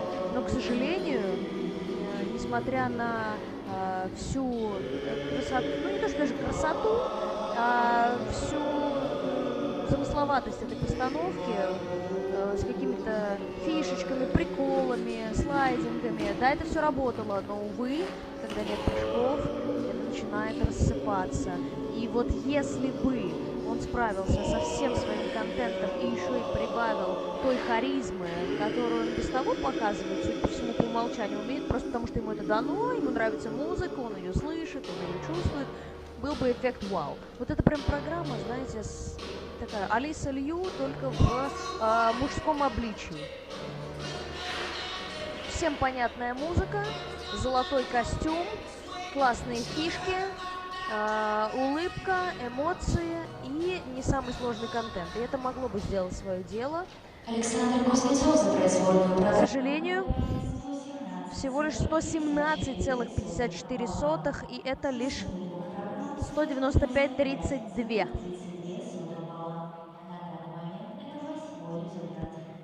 Очень жаль. Исполнение произвольной программы Остается всего на льду два нашелся проката. Илья Малышев. И ЦСКА. на льду Илья Малышев, который тренируется под руководством Екатерины Моисеевой. Катается он под композиции Powerhouse, Shadowhunter и Mad Mini War. В заявке 2 тройных акселя, пока без квадов.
Молодец, молодец, Илья. Я, конечно, ерунду вам сморозил, сказав, что он катается как бы 3 трека, Powerhouse, конечно, группа, которая пишет инструментальную музыку.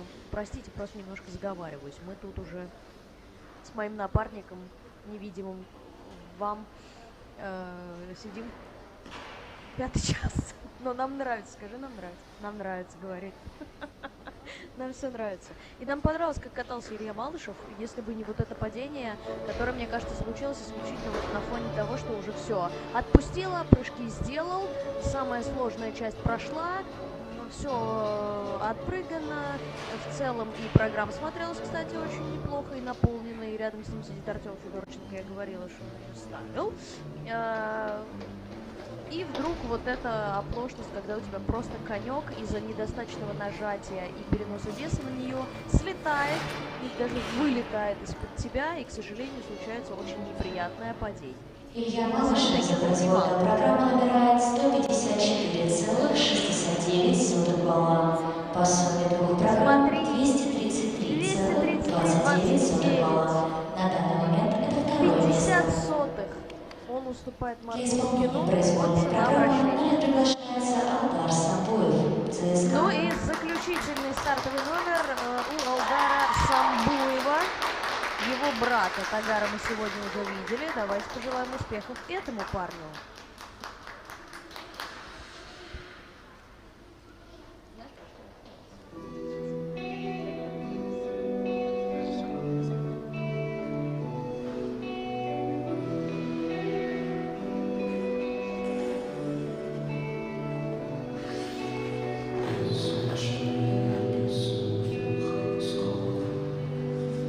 Скажи, кукушка, твоя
Ну и вот так мы завершаем просмотр мужской произвольной программы. Спасибо большое, парни. Это было по-разному, это было мощно, это было артистично, это было харизматично, но главное, что это было, еще раз повторюсь, по-своему у каждого уникально. Вот есть два брата, да,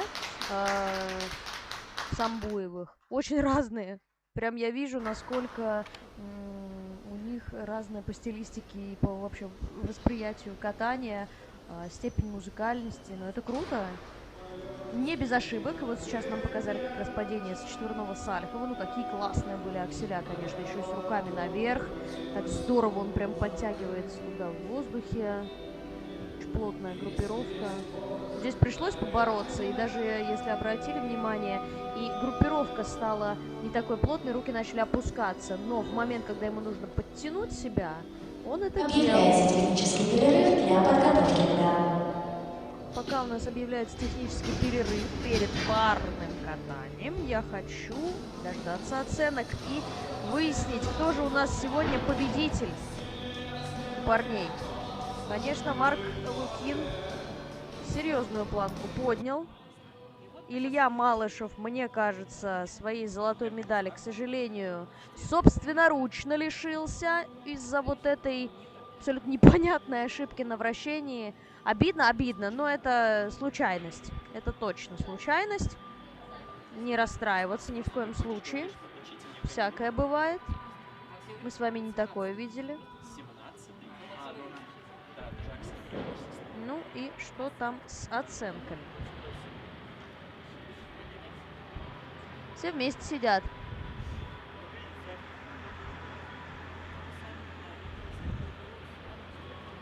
Ну что же, судьи, не томите. Мы хотим знать.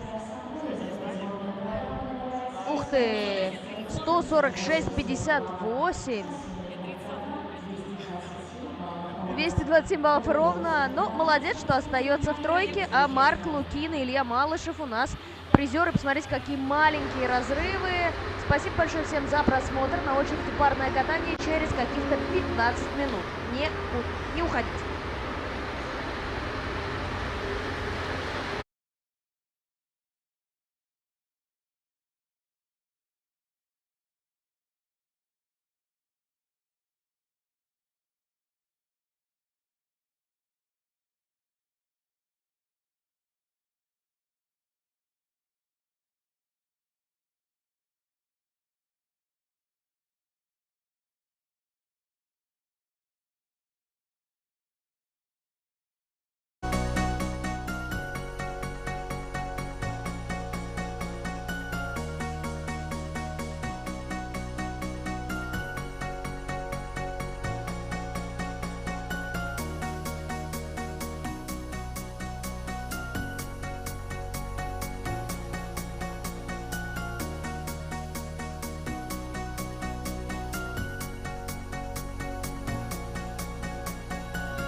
Судья номер 3 Елена Эйсмонт, Москва.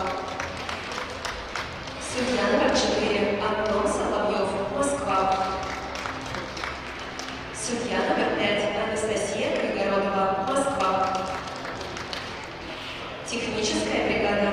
Технический контролер Анастасия Ширяева, Москва. Технические специалисты Александр Кузнецов, Москва. Александр Чистых, Москва.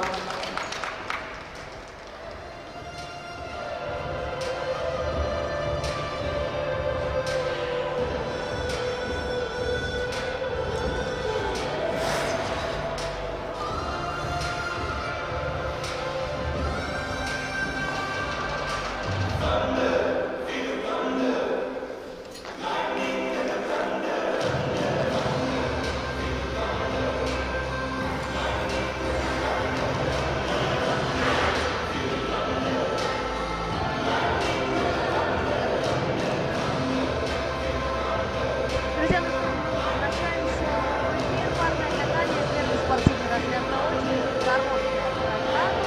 3 пары в первый разряд у нас представлены, как честно скажу. С каждой из них будет знакомиться. Интересно посмотреть, что же ребята приготовили. С наставниками куда ближе, чем со спортсменами, но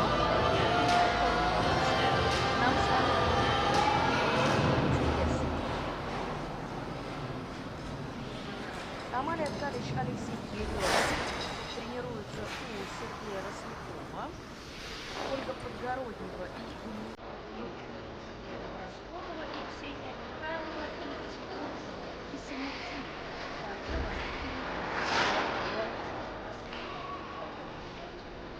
Разминка. Всего у нас представлено 6 пар. Заявки. Ай, потом. Это не надо. Поймет нацию.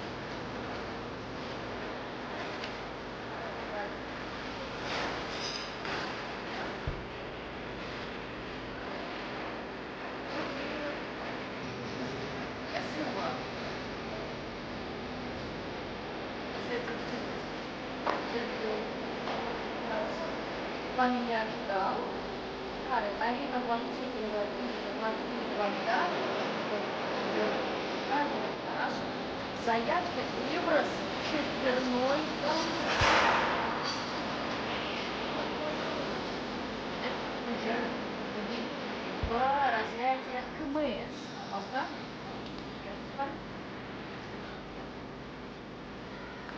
Уровень чуть спокойнее.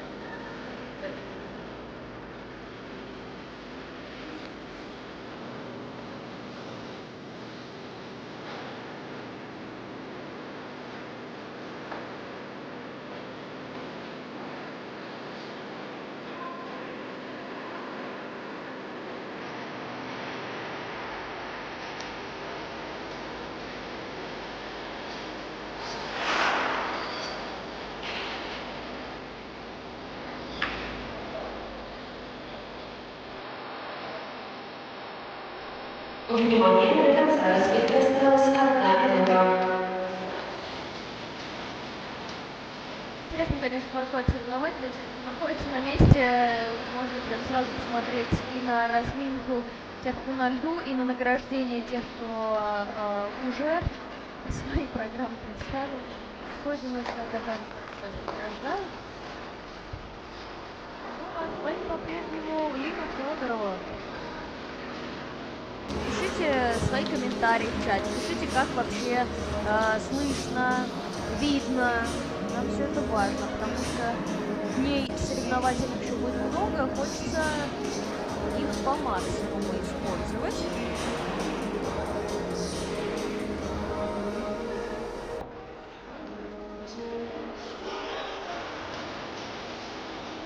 Интересно, что Амалия Ткалич и Алексей Еремин, которые будут открывать соревнования в первом спортивном разряде, в спортивных парах, будут выступать под композицию «Куда уходит детство». Смотрю на разминку и понимаю, что оно еще никуда точно не уходит. Разминка Это окончена. забавно. Разминка подошла к концу, и как раз Амалия с Алексеем остаются на льду. Я надеюсь, что никто не нервничает и не переживает, потому что разминка проходила так, немножечко нервно, я вам хочу сказать. На старт для исполнения короткой программы приглашаются максимально Амалия Кравич, концентрированы Алексей все. Еремин, Московская академия фигурного катания на коньках. Ну что, встречаем первую пару, которая представляет Московскую академию фигурного катания.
Прелесть, одним словом, просто прелесть. Очень понравилась мне эта пара, и дело даже не то, что они могут как-то какое-то хорошее, милое впечатление произвести. Мне безумно они понравились по скорости, то есть даже несмотря на то, что программа уже подходила к концу, и дорожку шагов доделывали, все выверено, четко. Девочка большая молодец. Хочется похвалить ее за Тодос, особенно за то, что она очень легко поднялась из сложного положения на одной ноге. Это важно учитывать. Прыжок был в непосредственной близости, так даже на взрослом уровне. Практически никто его не может расположить. Поддержка очень хорошая, партнер здорово справился с поворотами, спокойно перевел в другое положение, так что очень приятное впечатление оставляет для меня Амалия с Алексеем. Ну и, конечно, вот эта улыбка партнера, это так здорово, очень редко в парном катании можно встретить партнера, который улыбается, причем улыбается искренне, а не надушно как-то. И вот здесь эта эмоция, она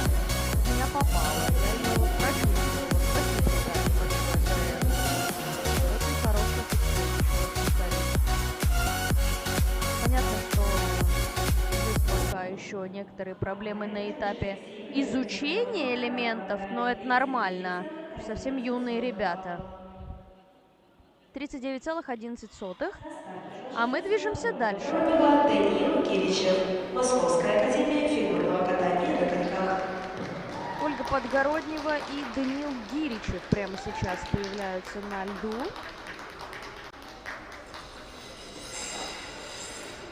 Эта пара видно уже, чуть более опытная. Тренируется у Сергея Доброскокова.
завершает свое выступление в короткой программе. И в целом выступление чистое, правда? Не было каких-то явных ошибок, помарок.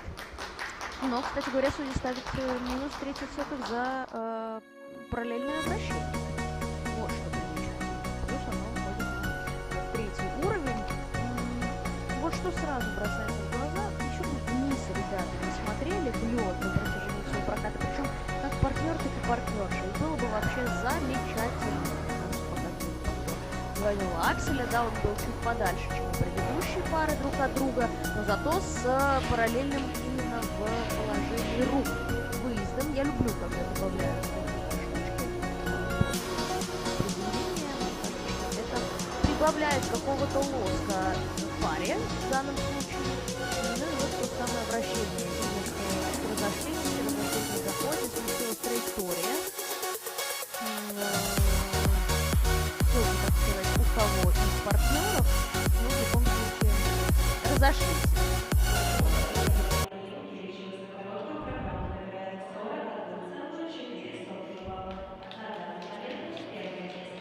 41,4, и они обходят Калиш Еремина. На старт приглашаются Ксения Михайлова, Тимур Хисамудинов. Московская академия фигурного катания на коньках. Ксения Михайлова и Тимур Хисамудинов, вновь воспитанники Сергея Рослякова на льду, и у них музыка из фильма «Иван Васильевич меняет профессию». Счастье вдруг в тишине постучалось в дверь. Неужели ты ко мне верю и не верю? Падал снег, плыл рассвет, осень моросила. Столько лет, где тебя носила.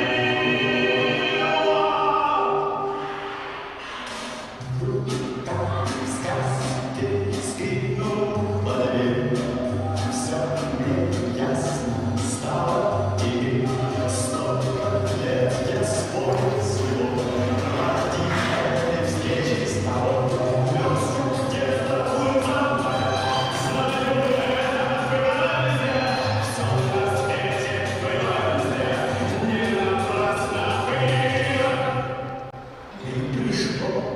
Без слез и не жди ответа, без дела, как жрет не светит. Тот, кто ждет, все снесет, как бы жизнь не била, лишь бы все это все не напрасно было.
Долго я думала, что вот лицо Тимура мне очень знакомо. Потом вспомнила, что еще совсем недавно Тимур катался в группе у Александра Волкова, причем катался неплохо. Мы с ним даже отрабатывали программу, но для одиночного катания. И вот, пожалуйста, парень решил пару. Как будто очень даже неплохое решение. Девочка ему досталась маленькая, хрупкая, худенькая. Мне кажется, она прям идеальная парница. Осталось подтянуть чуть-чуть парные элементы. Небольшая была помарка на акселе в 2,5 оборота, но это такая, знаете, случайность на мандраже, я думаю. Вряд ли Ольга испытывает какие-то, прошу прощения, Ксения испытывает какие-то трудности с прыжковыми элементами. Сейчас в парное катание берут людей, которые уже самые сложные тройные прыжки прыгают. Я думаю, что это пара не исключение. Третье место занимает эта пара по итогам программы на данный момент. А у нас уже следующая разминка на льду, и мы встречаем еще три пары. Анна Рогачева, Максимилиан Гребнев, София Щеглова, Александр Пушкин, Кира Маркова, Эрик Просипулин. Ну вот, пожалуйста, Анна Маргачева, Максимилиан Гребнев, София Щеглова, Александр Мушкин и Кира Маркова, Эрик Просипулин. Ощущение, что эта разминка даже раскатывается чуть иначе, скорости больше, страх в глазах чуть меньше. Но, думаю, легкий мандраж в любом случае присутствует. По контенту в целом все будет плюс-минус одинаково. Мы с вами должны понимать, что первый спортивный разряд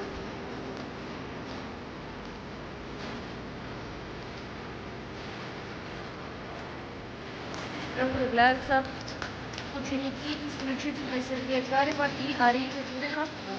Например, Анну Моргачеву с Максимилианом Гребнем тренирует Сергей, Софию с Александром, Арину Ушакову в паре с Альфией Каревым, а Киру Маркову и Эрика Васибулина тренирует Арина Ушакова.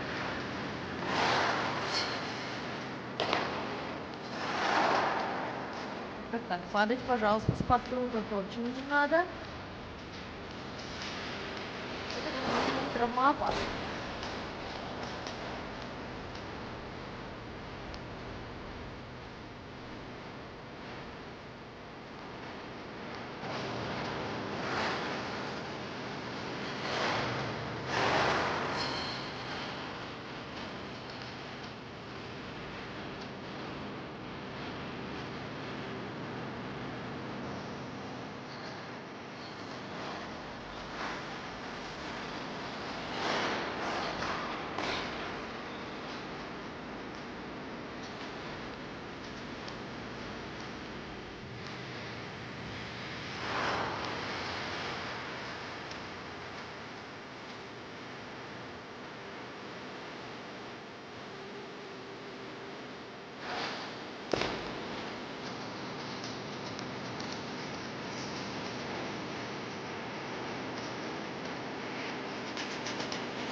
Продолжаем наблюдать за происходящим в парном катании. Очень интересно, кстати, наблюдать именно за появлением новых пар. Как-то вот мы очень часто фокусируемся исключительно на прыжковых элементах. И вообще контента, связанного с женским одиночным катанием, с мужским одиночным катанием, куда больше. Не могу сказать, что кто-то выигрывает или проигрывает в этой гонке за четверными прыжками, но парное катание, как по мне, заслуживает чуть большего внимания. Я вам как представитель парного катания говорю, да. Поддержка идет хорошо. Это радует. Потому что иногда, особенно то, что мы видим на международной арене, в этом плане расстраивает. Должно все выглядеть надежно. Мы не должны переживать за исполнение парных элементов. Я уже неоднократно это обсуждала и с коллегами, и с спортсменами. И мы говорили вообще о том, что раньше, когда катались сами, и даже действующие спортсмены вам это подтвердят, скажут, что никогда не смотрели в распечатку после там короткой происходной программы на предмет низких уровней за там, дорожку, вращение, лодос, поддержку, подгрузку. Это все вот настолько люди привыкли работать, да, в таком ключе автономном, что ты уже не задаешься вопросом, какого уровня у тебя вот эти элементы. Ты понимаешь, что они по умолчанию очень плохо. Сейчас же, когда вот мы и универсальный менеджер ведем прокат-шоу, и когда в принципе коллективный процесс соревнования, мы должны следить за каждым из элементов, потому что уже нет никаких гарантий, что даже пары топ-уровня по определенным меркам не получат уровень ниже, чем не отрабатывают тренировки. Плохо. Грустно, да. Поэтому мы ждем возвращения россиян на международную арену. Скорее бы это уже случилось.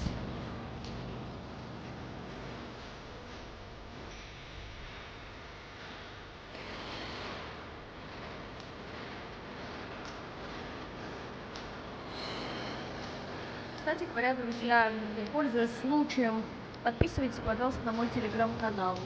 Что там есть? Очень много всяких новостей, эксклюзивного контента, который можно посмотреть. Главное, вы знаете, где это посмотреть. Разминка подошла тем временем к концу. На льду остается Анна Моргачева и Максимилиан Гребнев, которые представят свою короткую программу. На старт для исполнения короткой программы приглашаются Анна Моргачева, Максимилиан Гребнев, Московская академия фигурного катания на коньках.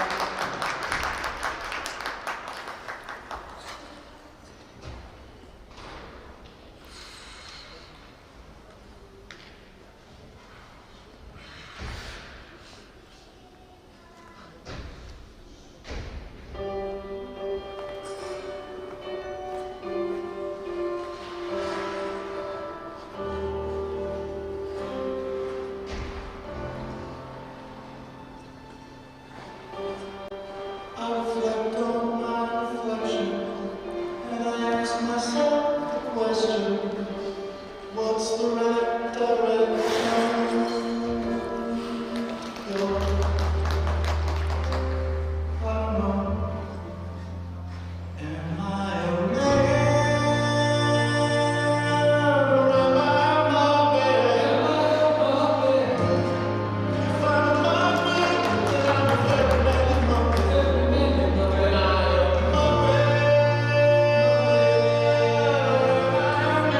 bad Muppet. If I'm a man, that makes me a Muppet.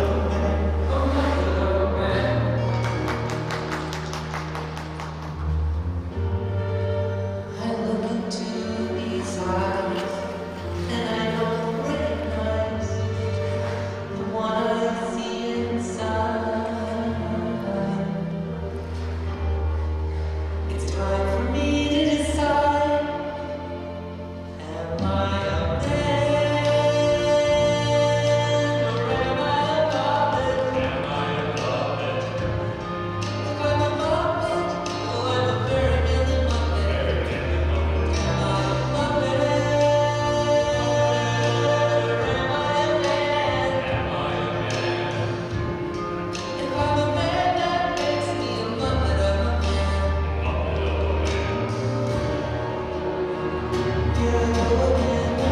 I'm always running out of time. I think I made up my mind. Now I understand who I am.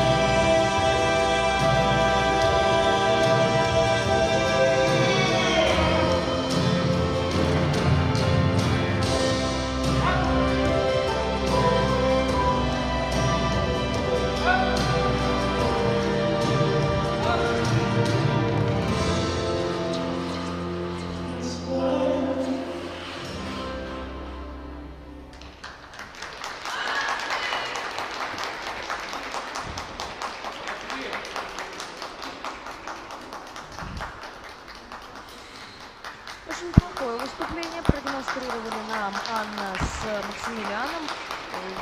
Что очень хочется отметить. И, наверное, такое самое яркое впечатление, что пока в этом, по сути, не самом сложном контенте оставляет, это, конечно, сложный и красивый выезд с выброса. То есть за счет чего тут получать более высокую оценку.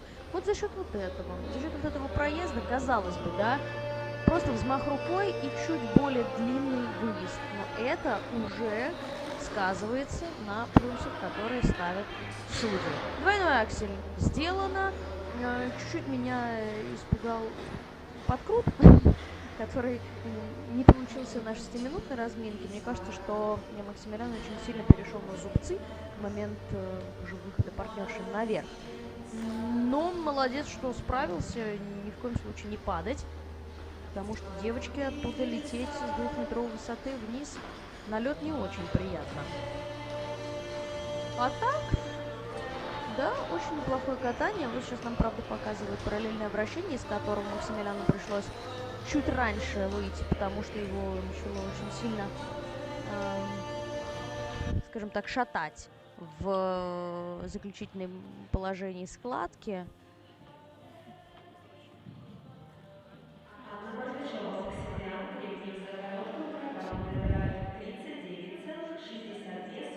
Ну, и, кстати, они вот за это вращение и получают очень мало, и еще и минус 40 сотых. Понимаете, да? На старт приглашаются София Щеглова, Александр Мушкин. Московская академия фигурного катания на коньках. София Щеглова, Александр Мушкин, еще одна пара, которая тренируется под руководством Арины Ушаковой и Сергея Карева. Они тренируют ее в дуэте. К сожалению, не указано музыкальное сопровождение, но будем догадываться.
Вот вроде, да, все делают один и тот же набор элементов. Но вот эта пара как будто чем-то выделяется. Во-первых, это было динамичнее по скорости. Во-вторых, это было как будто бесстрашно. Они заходили с уверенностью в каждый элемент. Это чувствовалось, это передавалось.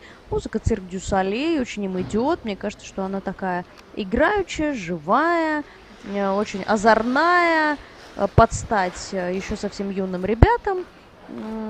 Они это настроение здорово передавали. И вот сейчас нам показывают повтор всех элементов, опять же, которые без проблем были исполнены. Мне безумно нравится, что ни у одной из этих пар нет проблем с поворотами в поддержках. Это, видимо, стало больной темой после просмотра огромного количества соревнований как на российской, так и на международной арене. Спасибо.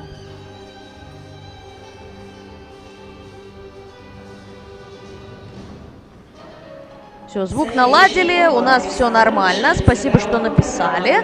41,24 это второй результат. На данный момент это первое. О, прошу прощения, это первое место. Сбой в системе 41,24, но это заслуженно, честно. Московская академия фигурного катания на коньках. Движемся дальше. На льду Кира Маркова и Эрик Насибуллин. Заключительная пара в разряде первый спортивный.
Интересная концовка.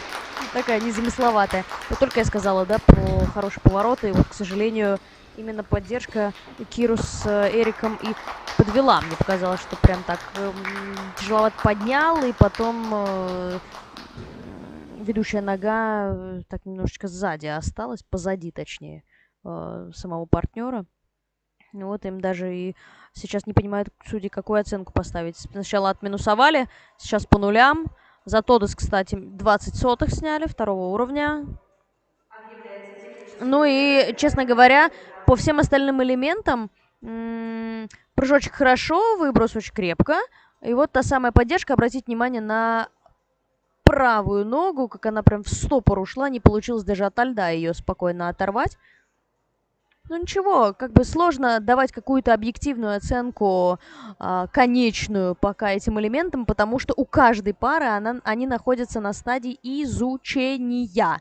Другой вопрос, что вот с эмоциональной точки зрения в такой динамичной, веселой музыке хотелось увидеть улыбку на лице хотя бы одного из партнеров. Надеюсь, что ребята в следующий раз будут менее сфокусированы на исключительно исполнении элементов и все-таки поднимут на нас свои прекрасные глаза.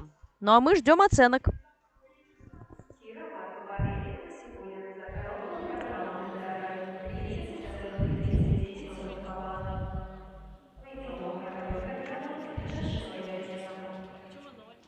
Ну вот таким образом мы завершаем просмотр первого спортивного разряда у пар. Ну а на очереди через 15 минут у нас КМС.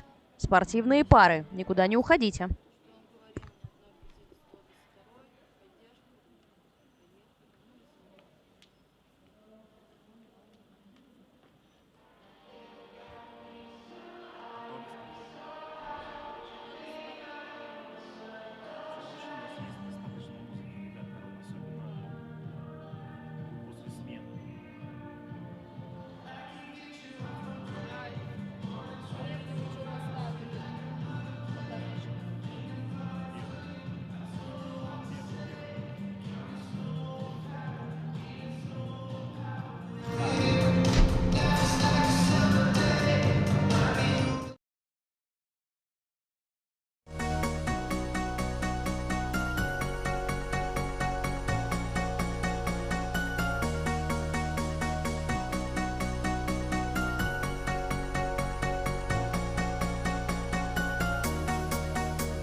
вновь мы в эфире, друзья. Парное катание, на очереди кандидаты в мастера спорта. Меня по-прежнему зовут Лина Федорова. И вновь пара Сергея Доброскокова, но уже и Филиппа Тарасова появятся в этой разминке. Ангелина Кулагина, Максим Ихсанов тренируются у Сергея. У Сергея Рослякова Софья Маринина и Роман Черненко. А вот Полина Сажина и Алексей Белкин – ученики Филиппа Тарасова. Здесь уже и тройной подкрут, здесь уже и тройные выбросы. У кого-то флип, у кого-то луц. Ну, в общем, понимаете, будет чуть-чуть интереснее и, конечно, сложнее. С какими-то парами, мне кажется, я уже виделась на других этапах Кубка Москвы, но сегодня финал. Представляем судейскую бригаду. Сильнейшие. А пока познакомимся с судьями. Судья номер 1 Наталья Павлова, Москва. Судья номер 2 Выключи пока, пожалуйста. Пригородова, Москва. Судья номер 3 Елена Эйсман, Москва. Судья номер 4 Антон Соловьев, Москва. Судья номер 5 Наталья Шилова, Москва. Техническая бригада. Технический контролер Анастасия Ширяева, Москва. Технические специалисты Александр Кузнецов, Москва. Александр Честных, Москва.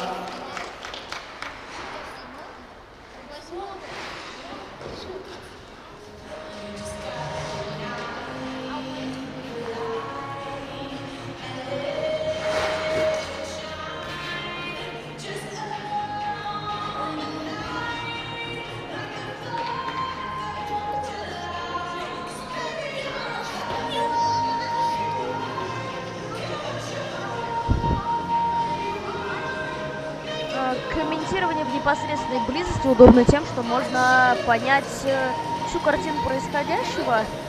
Присутствует некая суета, вновь нервозность. Но, честно говоря, я не понимаю, чем она обусловлена. У всех все здорово получается. Тройные выбросы идут хорошо.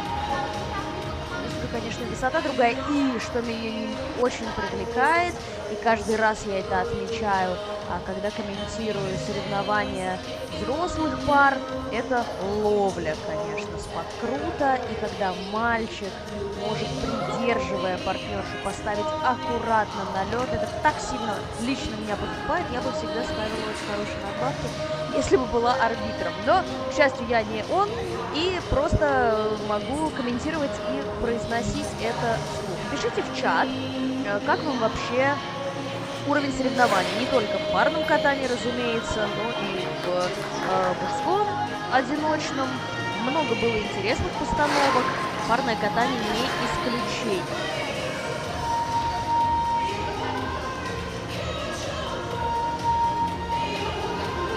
Что касается музыкального сопровождения, у Ангелины Кулагиной и Максима Иксанова композиция от группы Pink Floyd. Софья Маринина и Роман Черненко катаются под композицию Максима Родригеза «Танго».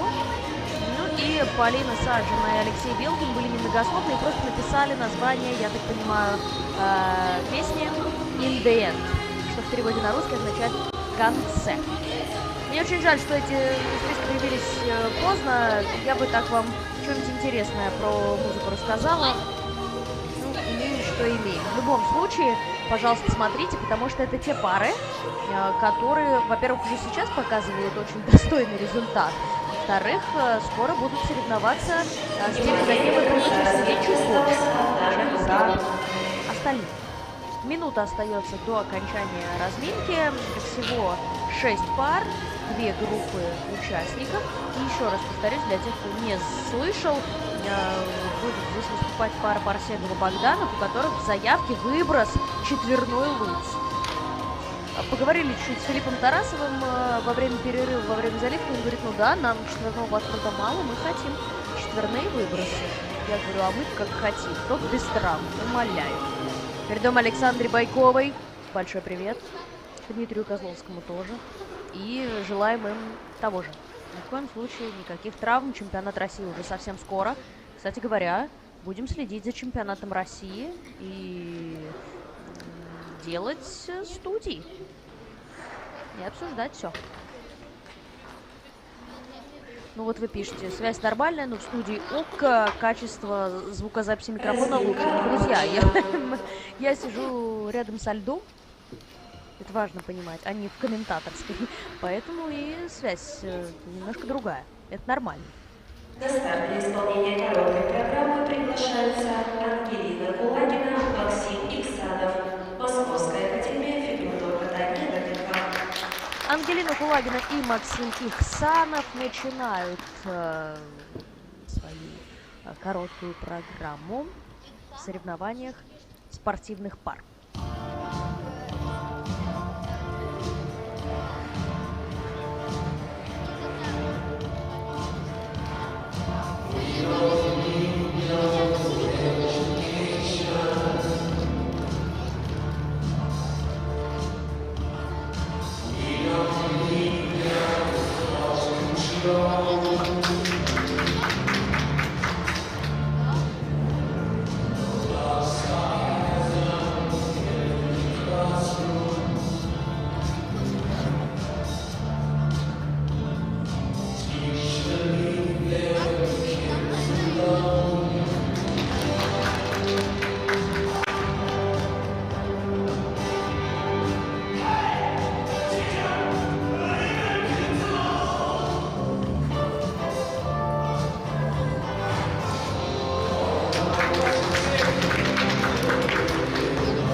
В целом можно сказать, что ребята со своей программой справились, но если углубляться в детали, а мы с вами любим этим заниматься, пока минусов, на которые стоит обратить внимание, чуть больше, чем плюсов. Да? Начнем с повтора тройного подкрута. Мне показалось, что он прям сильно был на месте. Тут проблема в чем заключается? Я думаю, что пока не очень хорошо владеют этим элементом, в принципе, ребята, партнер уходит в зубцы, но чуть более сильный бросок со стороны партнера, партнерши в воздух, она может улететь вперед и просто остаться там одна. И поймать ее будет очень сложно. Нужно обязательно продвигаться на постоянной основе. Двойной аксель, да, было сделано. Чуть-чуть хотелось бы, наверное, больше параллельности. Как любят выражаться мои коллеги, прыжок был исполнен горохом, когда ребята друг за другом начинают входить в этот прыжок, и, естественно, там уже на следующих фазах его трудно остановить, как-то это проконтролировать. В воздухе ты не зависнешь настолько, чтобы дождаться партнерши. Это уж слишком какой-то, знаете, волшебный навык, которым практически невозможно овладеть. А вот за выброс хочется похвалить. Так ловко Максим Ангелину подкрутил в руках и тем самым помог ей скрутить необходимое количество оборотов. Движемся дальше. Софья Маринина, Роман Черненко, ученики Сергея Рослякова. Совершенно другая эмоция, другое настроение постановки. Смотрим.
Ах, какая концовка программы. Вот так бы в эмоциональном плане от начала и до конца ехать, и был бы классный эффект. Видно, что Софья чем-то расстроена. Интересно, связано ли это с выбросом, который получился лишь в 2 оборота?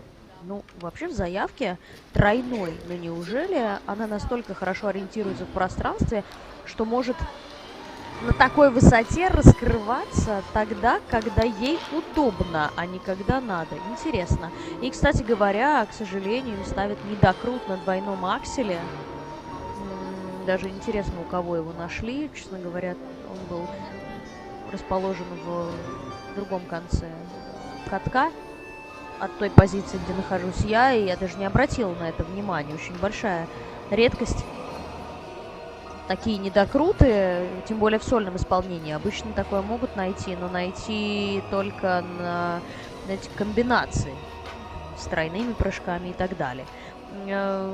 Поддержка 1-го уровня, Тодос 2-го, дорожка 2-го, и вот только вращение удалось поднять до 4-го уровня. Обидно. То есть они в целом пара скатанная, как мне кажется. По крайней мере, они такую видимость создают и такое впечатление производят. Но вот сегодня потеряли прям на всем, на чем только можно. И еще на двойном акселе плюс ко всему. Так что, скорее всего, у Софьи был недокрут. Получилась такая троечка на выезде. Чуть плечи перекрутила. А за подкрут 3-й уровень, ну, потому что ловля была нечистой. Если вы обратили на это внимание, Софья обхватила прям так за шею Романа. Ловля без рук, не касаясь партнера. Это черта. 52,55 это оценки Марининой Черненко. И на текущий момент они занимают первое место. Намного обходят Кулагину и Ихсанова. Но у нас впереди еще несколько сильных пар. Полина Сажина и Алексей Белкин на очереди, ученики Филиппа Тарасова.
Кайф вообще, просто аплодирую ребятам, очень понравилась пара, честно, видела их впервые, но вот этого первого впечатления произведенного достаточно для того, чтобы понять, как много они над этим всем работают, чтобы это вот так легко, как сегодня получалось.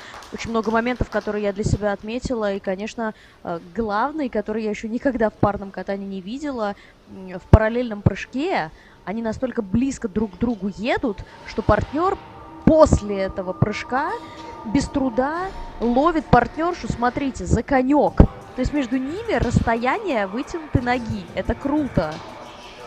Это прям очень круто. Ну и оценки. У них все на 4-й уровень, кроме Тодоса. Но Тодос это, конечно, такая ахиллесова пята. В парном катании 3-й это тоже очень хорошо.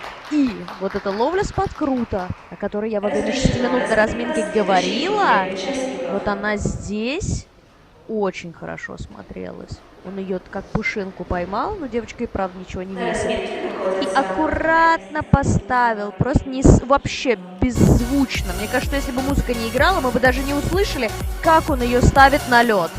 Класс. Очень сильная пара. А молодец Филипп Тарасов. Что таких ребят вот тренируют. Ну и оценки, сами видели, 69-48. Почти 70. Это очень много. Очень много. А это кандидаты в мастера спорта, понимаете? То есть в целом эта пара могла бы соревноваться сейчас со взрослыми на этапах Гран-при. Движемся дальше. Следующая разминка на льду. В ней представлены Таисия Гусева, Даниил Овчинников. Они тренируются у Филиппа Тарасова и Ольги Волобуевой. Анастасия Высоцкая, Петр Алексеенко у Сергея Рослякова. И Арина Парсегова, Матвей Богданов, Георгий Пахилюк и Филипп Тарасов. Вот такой состав.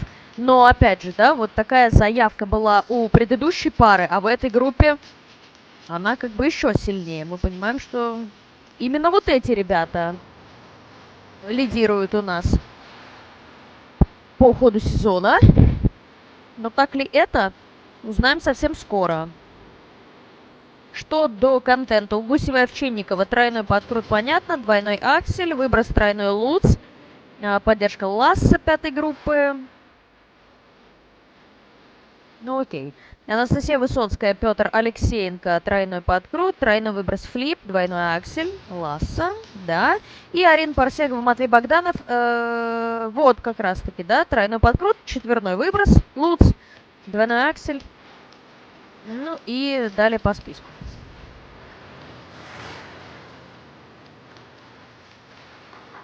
Класс. Конечно, интересно, да, вот пока все еще такие маленькие,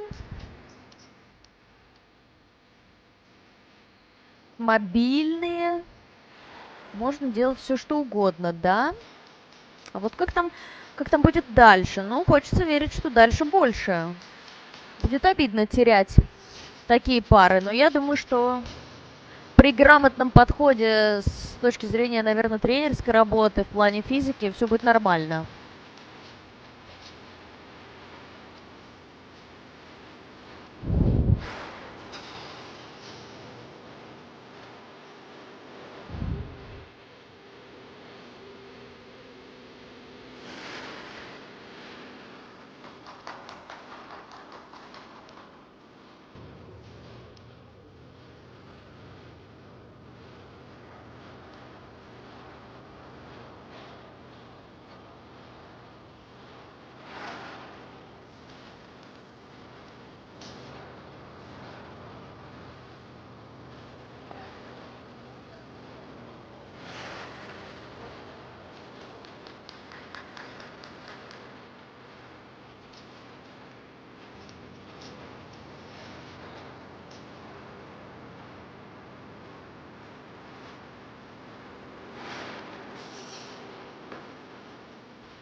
Федерация фигурного катания на коньках города Москвы благодарит генерального партнера компанию А7. А7– это команда профессионалов, которая открывает путь к новым спортивным победам. А7– ваш надежный партнер на пути к вершинам мастерства.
Икс.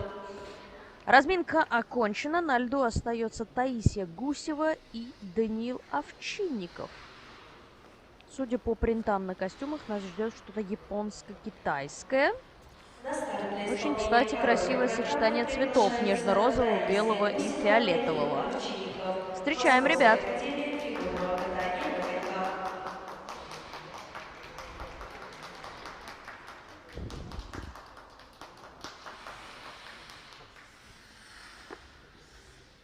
Выключил.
Ну, конечно, сразу все в чате вспомнили Юдзуру Ханю, сложно не вспомнить. Все-таки такая, да? Культовая, одна из постановок Юдзуру, хотя мне кажется, что все программы в исполнении этого японского фигуриста были уникальными, но вот чего, к сожалению, не скажешь о Таисе с Данилом. Разминались здорово, но мне кажется, что сильно нервничали и, скорее всего, немножко даже перегорели. Очень хотели. И вот этот выброс, вообще, конечно, малышке хочется должное отдать, как доблестно она во все эти элементы шла, без какой-либо боязни, без страха. Какой интересный вход в поддержку. Ридбергер через ласточку, через кораблик у партнера, сложный спуск, все на одной руке. Круто, просто круто. Ну вот, под крут изначально поставили 3-го уровня, а сейчас понизили до 2-го. Я сначала подумала, что не посчитали шпагат, но, к сожалению, не успела я еще раз посмотреть в замедленном повторе исполнение этого элемента. Ну и, конечно, срыв партнером вращения вот этой первой позиции так нельзя было делать совсем. Но ребятам успехов, просто еще одна очень хорошая пара, это абсолютно точно. Чуть-чуть прибавить в стабильности, все будет нормально. Вот как раз сейчас нам показывает повтор вот этой сорванной либелы. поддержка. Поддержка третьего. Тодос третьего. Дорожка третьего. Ну, вот подкрут, как я сказала, 2-го уровня. Уровни чуть-чуть подслетели. Обидно. Но я думаю, что все равно эта пара в произвольной программе борьбу навяжет и будет очень неудобным соперником для многих в ближайшее время. Еще пока очень маленькие просто. Все равно, посмотрите, какие баллы. 58-45, это очень прилично. Прибавить уровни ко всему, что они сегодня сделали. И вот, пожалуйста. Минимальный разрыв с На Сашей старт Недёлкиной. приглашается Анастасия Высоцкая, Петр Алексеенко, ученики Сергея Роснякова.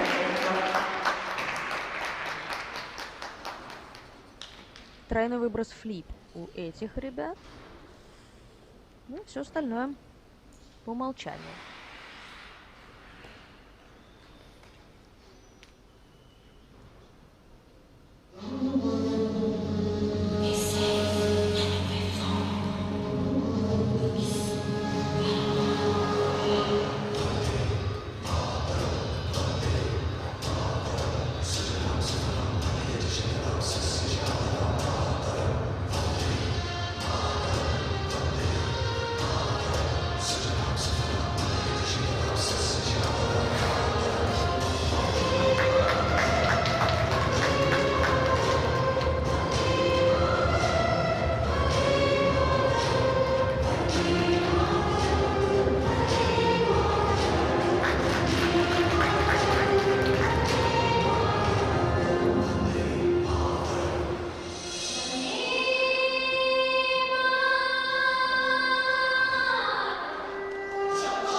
По эмоциональному восприятию, на мой взгляд, это пока лучшая короткая программа на сегодня. Вот с точки зрения эмоциональной отдачи и подачи, наверное, правильнее выразиться, как со стороны партнерши, так и партнера. Партнер вообще супер харизматичный, приятно удивил. Даже в Тодосе подпевать успевал. Круто же, ну круто. В дорожке тут с судьями заигрывал. Надбавки зарабатывал как мог. Правильно? Смех смехом, но так они и зарабатываются, понимаете? И про элементы не забывали, что немаловажно. Да, может быть, не было эффекта вау, там, от выброса, на котором чуть-чуть Таиси уронила... Таиси, говорю. Да, Таиси. Анастасия, все. Я все. Анастасия уронила корпус, но это было сделано. Подкрут 3-го уровня, да, небольшие надбавки, но тоже сделано. Двойной аксель хорошо, на большом ходу, параллельно, рядом. Ну и вот, пожалуйста, баллы. 63-49, отличные оценки. Отличные оценки. На данный момент это второе место. Молодцы. На старт приглашается Арина Парсегова, Матвей Богданов. Ну и заключительная пара на сегодня. Арина Парсегова и Матвей Богданов. Под песню «Daddy Cool».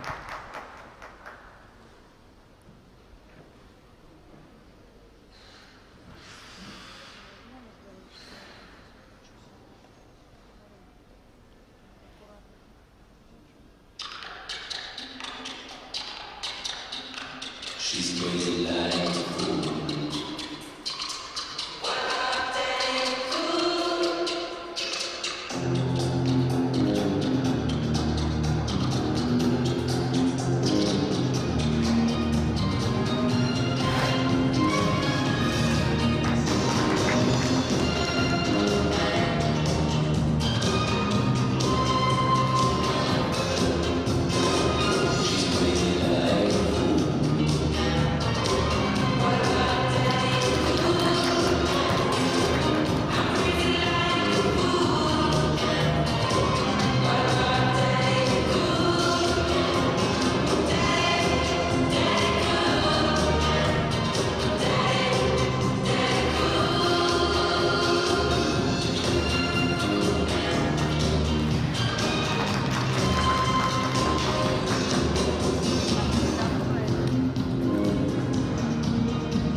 Ну, вот так мы завершаем просмотр короткой программы. Мне кажется, что этот прокат можно назвать довольно нервным, потому что в целом все элементы были сделаны.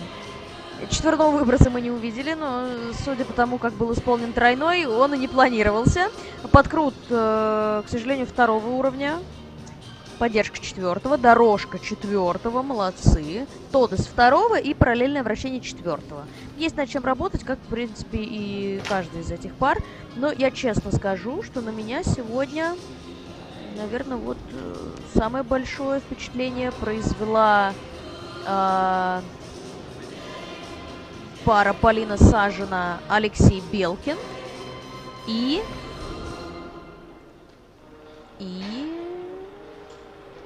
Анастасия Высоцкая, Петр Алексеенко. Наверное, два таких моих фаворита на сегодня.